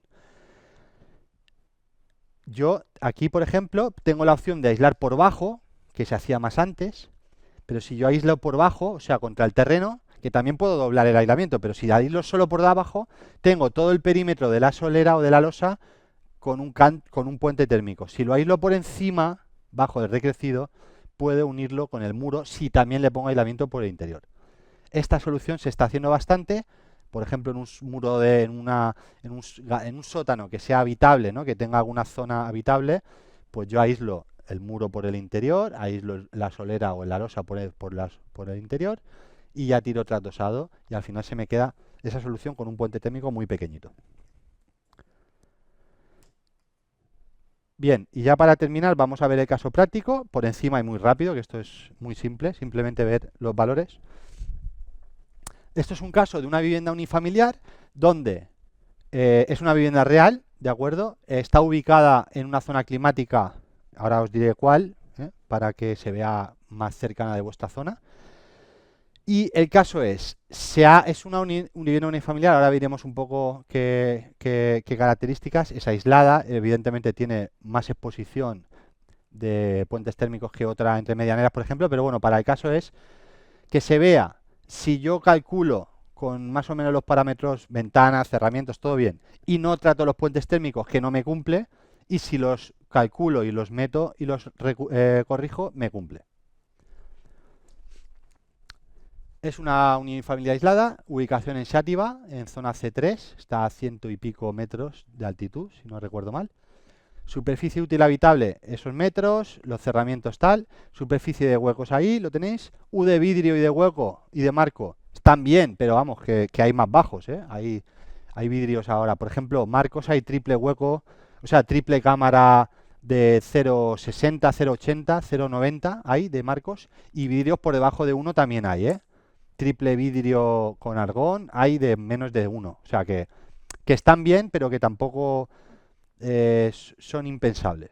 Y luego, valores U de cerramientos. Dejadme que os muestre esta herramienta, porque esto se ha modelizado con esta herramienta que está muy interesante. Es una herramienta de predimensionado, pero en este caso, en vez de puentes térmicos, de cerramientos. Es decir, me va a dar un valor estimado de espesor de aislante en función de la zona climática y del tipo de cerramiento. Voy a poner un ejemplo rápido. Esto también está en nuestra página web. Tenéis ahí el enlace directo o a través de nuestra página web directamente puedes entrar. Si ponemos, por ejemplo, fachadas, hemos elegido el cerramiento, ahora vamos a elegir el código, qué familia, por ejemplo, fachada con revestimiento continuo, sin cámara, aislamiento por el interior, esta. Elemento constructivo, ahora hay que elegir la hoja principal, la hoja interior, si lleva cámara, todo esto. Espesores, vamos a poner hoja principal, ladrillo cerámico medio pie, sin cámara, trasdosado cerámico. Vale, pues vamos a poner este, el primero. Y ahora lo que hay que hacer es decirle a la herramienta, no sube por aquí. Ahora. La herramienta nos va a filtrar y nos va a decir qué producto de nuestra gama de productos es el idóneo para esa aplicación, que es lo más importante, yo entiendo, de esta herramienta. Es decir, el fabricante me va a decir de su gama qué producto es el más idóneo, por características, por colocación, por lo que sea. Entonces, en este caso me va a dar 4 y vamos a coger el Grafipol TR32, por ejemplo. Y luego, zona climática, ahora me va a definir el espesor. En función de ese elemento constructivo y de la zona climática me va a decir el espesor. Vamos a poner la zona B o la zona C. Si es zona B, pues fíjate, 7 centímetros. Para cumplir el H1, más o menos el coeficiente K. ¿Por qué? Porque 7 centímetros con ese tipo de cerramiento me da una U de 0,35 que está por debajo de lo que me marca el anejo E. El anejo E son valores muy útiles para el predimensionado de cerramientos, ¿vale? De espesores. Tenemos las sublímites, pero sabéis que las sublímites son muy poco restrictivas y con eso no se cumple seguro. Y luego tenemos las recomendadas, que son el anejo E. Bien, pues con eso, con esta herramienta, se han predimensionado todos los espesores. Y con todo eso tenemos lo siguiente. Puentes térmicos del caso base. Claro, si yo le digo, si yo no le pongo aislamiento, por ejemplo, encuentro de fachada con forja intermedio, encuentro fachada forjada cubierta y encuentro solera de la planta baja, no, el sótano, con el muro, o planta baja, perdón. No, sótano, aquí había sótano. Que si no le pongo aislamiento ni resuelvo nada, ni tengo un dato calculado, ¿qué hago? Pues le pongo por catálogo. Le digo que el forjado interrumpe el aislamiento de la fachada, ¿de acuerdo? Esto está calculado con Hulk, con el programa Hulk. Me da 0,83 en frentes y 0,91 en cubiertas. También le digo el del suelo, que me da 0,40 sin aislamiento entre el muro y la solera. Y al resto de puentes térmicos, para que no me distorsionen, le voy a decir que están bien resueltos. Le digo que es por catálogo con continuidad. ¿Bien? Y con todo eso me da que no cumple el H1. ¿Por qué? Porque el K no me da. Me da el control solar por las ventanas, me da el tema de la estanqueidad, ¿de acuerdo? Pero no me da, esto es con un ensayo Blower 2, claro, con ese dato tan bajo, pero no me da el K. tampoco por mucho, pero el tema es que no cumple. Sabiendo que ya poco puedo hacer en el resto de parámetros. Ventanas son muy buenas, cerramientos con buen espesor, poco puedo hacer. Puentes térmicos. Los corrijo, ¿qué hago? Bueno, pues lo que hago es, primero, elegir la solución en cada caso. Como hemos dicho, en los frentes de forjado puedo optar por el frente de forjado, propiamente dicho, y en las cubiertas vamos a optar por las bandas perimetrales, porque hemos dicho que es más óptimo, y en el suelo por el aislamiento de suelo continuo. Con todo eso, que aquí tenéis, podéis entrar luego con el detalle constructivo, ¿vale? Podéis entrar a verlo con toda la leyenda, todos los elementos que lo conforman. Eso es simplemente poner frente de forjado, ya lo hemos visto en las fotos. Con todo eso, calculo en term, ¿eh? Y me da esos valores. Ahora ya me da 0,61. Fijaros en ese 0,60. Es muy parecido al valor que me daba la normativa y al valor que me ha dado en la herramienta web.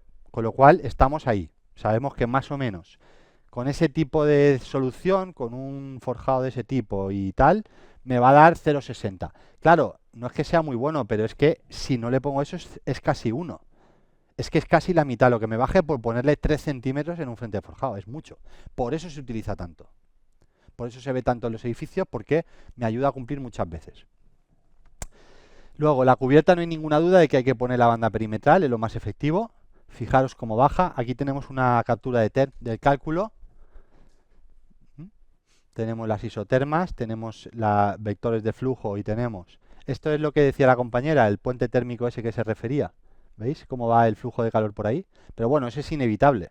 Es inevitable ese flujo de calor, ese puente térmico. Y luego tenemos con la solera. Fijaros, en la cubierta baja muchísimo, baja a 0,28 y en la losa también. Todo lo que sea darle continuidad baja mucho, porque al final ahí sí que no hay... A ver, hay, pero hay muy poco, porque la continuidad es en el mismo espesor, que es importante.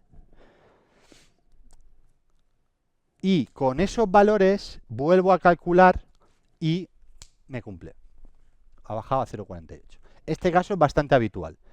Si estáis haciendo un proyecto en el mismo punto, o sea, definimos la envolvente, los cerramientos, las ventanas, todo, antes del H1, antes de meter equipos, instalaciones, antes de eso, y me quedo sin resolver puentes térmicos y los pongo por defecto, probablemente me pase eso, que no cumpla y tenga que adoptar soluciones. Lo que propone Valero es, ya que propongo una solución, primero, que sea concreta y con un valor acompañado real que pueda justificar. Si no, pues habría que ir a valores por catálogo o por defecto.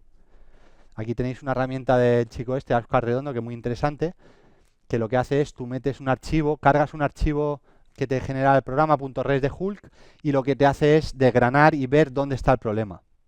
Por ejemplo, en el caso de antes, que no lo he puesto, cuando yo estoy aquí y veo que no me cumple y no controlo mucho de dónde puede estar el error, pues yo me meto aquí con esta herramienta y me está diciendo, por ejemplo, que en los puentes térmicos se me va un 27% de las pérdidas de calefacción. Eso es muchísimo.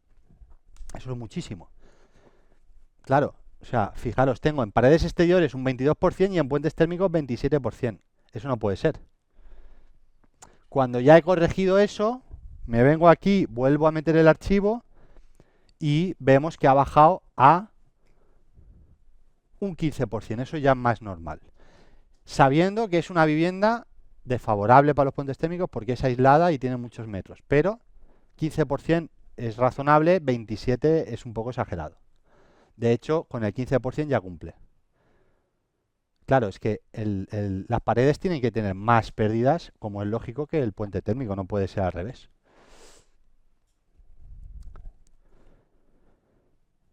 Bueno, y yo por mi parte, ahora me dicen que hay alguna pregunta que vamos a resolver. Bueno, pues vamos con la pregunta y ya nos despedimos.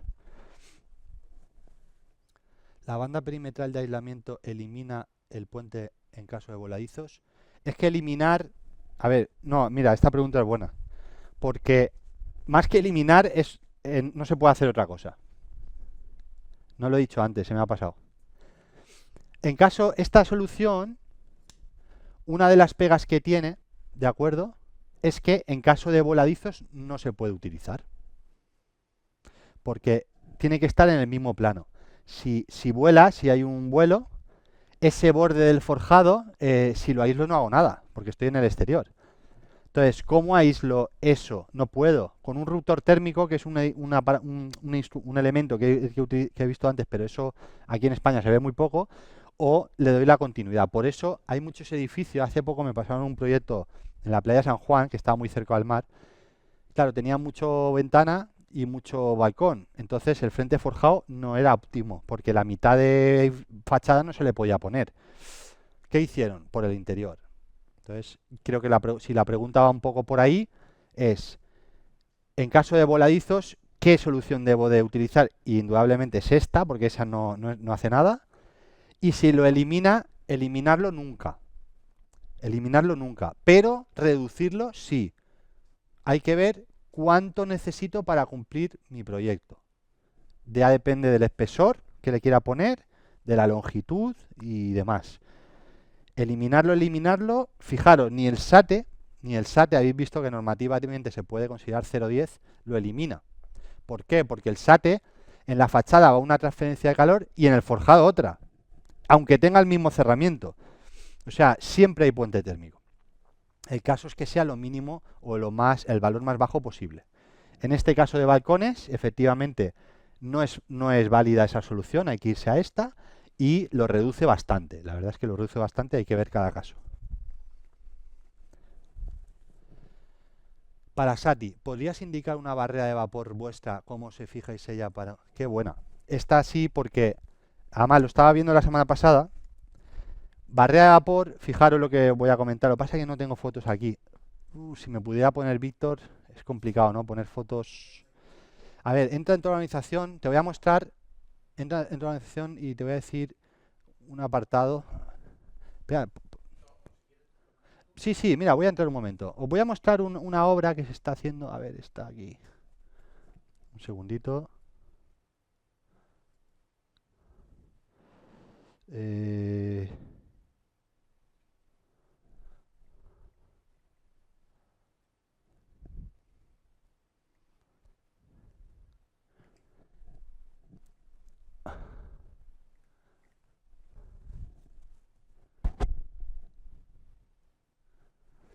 Vale, bueno.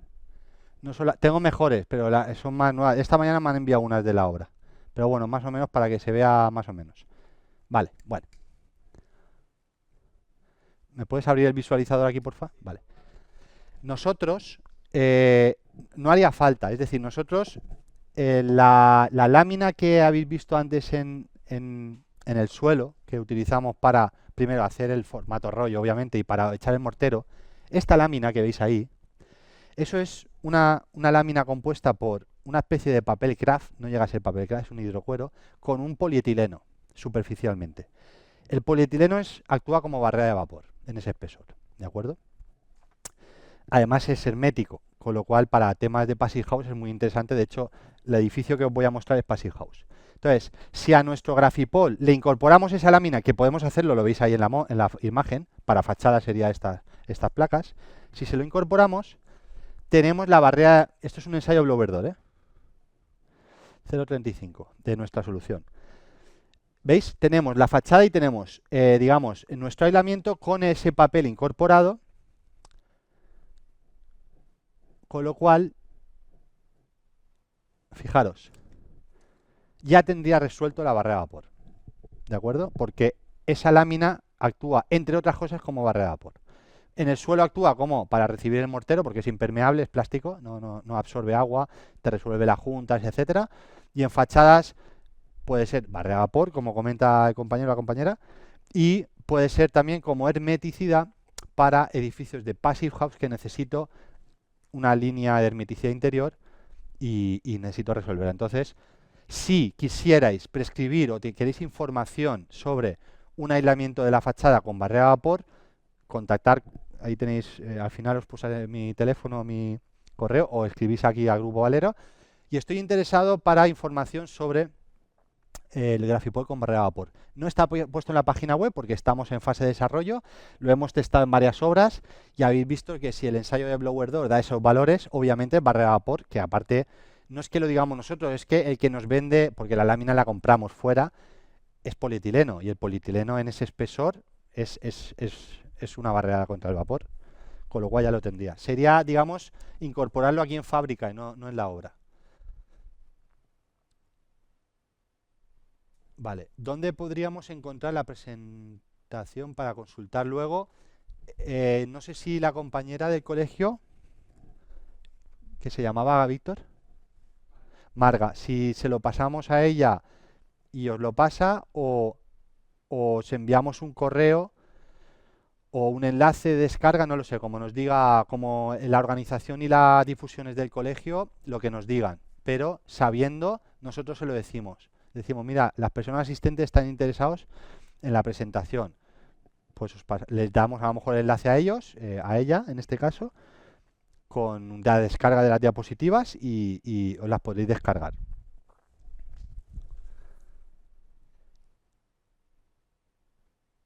Vale, ¿qué opináis de los aislantes reflexivos mal utilizados al ponerlos sin cámaras de aire en sus lados? No quería entrar, pero ya que lo habéis preguntado, pues hablamos de esto.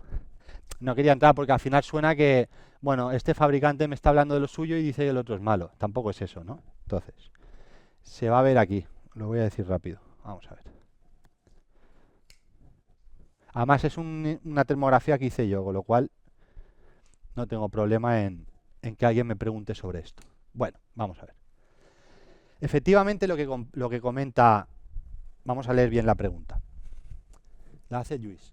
¿Qué opináis de los aislantes reflexivos mal utilizados al ponerlos sin cámaras de aire en sus lados? Pues es que la pregunta ya se ha contestado. Está perfectamente planteada. Un reflexivo sin cámaras de aire adyacentes no es efectivo. ¿Por qué? ¿Por qué está compuesto un reflexivo? Por un polietileno con burbujas de aire y por una lámina, vamos a suponer, de aluminio, que habría que ver si es aluminio, pero bueno, vamos a suponerlo. Lo digo porque podéis quemar con un mechero un reflexivo y veréis lo que pasa, ¿no? El aluminio en principio no arde. Entonces, el aluminio es conductor, con lo cual poco aislante es, y menos en ese espesor. Cualquier espesor, si habéis calculado las conductividades en algún curso de Joule, de TERM, veréis que es espesor partido por conductividad. Con muy poco espesor me da igual la conductividad que poco hace, me da igual. Aunque sean aerogeles o productos que se utilizan en aeronáutica que tenga 0,00, si pongo 4 milímetros prácticamente no hace nada. O por lo menos no hace lo mismo que 6 centímetros de un producto convencional como puede ser el nuestro, un XPS, una lana mineral, un poliuretano, cualquier aislante que trabaje a conducción. Con lo cual, efectivamente, si yo hago lo que hicieron en esta promoción, que es forrar los pilares y el frente de forjado con un reflexivo, y ya está, o sea, forrar quiere decir clavarlo, no hace nada, no puede hacer nada, es un plástico ahí pegado, no hace nada. Los reflexivos son efectivos con cámaras de aire. ¿Por qué? Y en determinadas situaciones. ¿Por qué? Porque se estudió en su día en las cubiertas inclinadas que, por ejemplo, os explico el caso típico. Una cubierta inclinada con doble rastrelado, cámara de aire y una teja. Gran parte de las pérdidas o las ganancias por calor en este caso que se producen en esa cubierta dependen de la radiación solar. Más allá de la conducción, de la diferencia de temperatura de exterior e interior, es de la radiación. Si tú pones un elemento, por ejemplo en este caso reflexivo, que el mayor porcentaje de reflexión te lo tira fuera, como pasa si pones el aluminio mirando hacia arriba entre los dos rastreles, y tú haces un ensayo de la cubierta con y sin el reflexivo, indudablemente con reflexivo la resistencia térmica aumenta muchísimo. ¿Qué ha pasado? Que es que muchos fabricantes de reflexivos han utilizado ese dato de esa mejora, se lo han llevado a todos los sitios, y no es así. Un reflexivo bajo un recrecivo de mortero, que echas el mortero y se aplasta todo, ¿qué conductividad tiene eso? ¿Qué resistencia térmica tengo que utilizar? La interna. Afortunadamente, a fecha de hoy hay muchos fabricantes de reflexivos, no voy a decir nombres, pero los he visto, que ya ponen este valor. Lo ponen resistencia térmica del núcleo, resistencia térmica interna, intrínseca, como quieran llamarle, que es la resistencia térmica del producto, excluyendo el aporte de cámara, o sea, si lo pongo sin cámaras. Forrando pilares, forrando frentes de forjado, bajo de recrecidos de mortero, y esos son valores muy bajos, 0,10, 0,25, he visto alguno por ahí, 0,25. con 1 centímetro de Grafipol tengo 0,33 con 1 centímetro. Entonces, efectivamente, un reflexivo sin cámaras no se debería de poner porque no es un producto óptimo. A partir de ahí, yo os aconsejo que consultéis en la ficha técnica del fabricante si pone resistencia térmica del núcleo y qué valor es. Y si no lo pone, porque hay algún fabricante que aún no lo pone, consultar el DAU o el DIT, que es Documento de Adecuación al Uso o de Hidrodinámica Técnica, y con ese valor verificarlo, que va a ir 0, os digo, en el mejor de los casos 0,25. Entonces, si con 0,25 cumple un suelo en espacio no habitable, porque yo he visto, a mí me han pasado proyectos, además de Valencia, de toda la planta baja que separa vivienda, planta primera que separa vivienda de locales y demás, solo con un reflexivo. Eso no puede cumplir jamás, jamás. No puede cumplir porque cuando calculo me da 4 o 5 centímetros de lana mineral, de EPS, de XPS, no puede cumplir con medio centímetro de un reflexivo, es imposible. El valor que se ha utilizado es el con cámaras y se ha colocado sin cámaras. Un poco ahí está el kit. No sé si llega a contestar a la pregunta, pero bueno, quería explicar que es que está bien planteada. Si no pones, por eso ha puesto mal en mayúsculas, si no pones cámaras, no estoy diciendo que sea mal producto, ¿eh? Si con cámaras funciona bien en algunas situaciones, ya hemos visto el caso de las cubiertas, pero efectivamente sin cámaras pues no es efectivo. ¿Hay más preguntas? Vale, dejo ahí mi correo electrónico, mi número de teléfono. Ya comentaremos con Marga el tema de enviar toda la documentación a través de enlaces. Y bueno, pues nada, agradeceros la participación, las preguntas, que han habido muchas preguntas y muy interesantes. Y nada, pues ya emplazaros a próximos webinars y por supuesto cualquier duda sobre vuestro proyecto, cálculo de puentes térmicos o ampliación sobre lo que hemos visto hoy, podéis escribirnos al correo o a la página web y lo vemos. Pues nada, muchas gracias, hasta la próxima.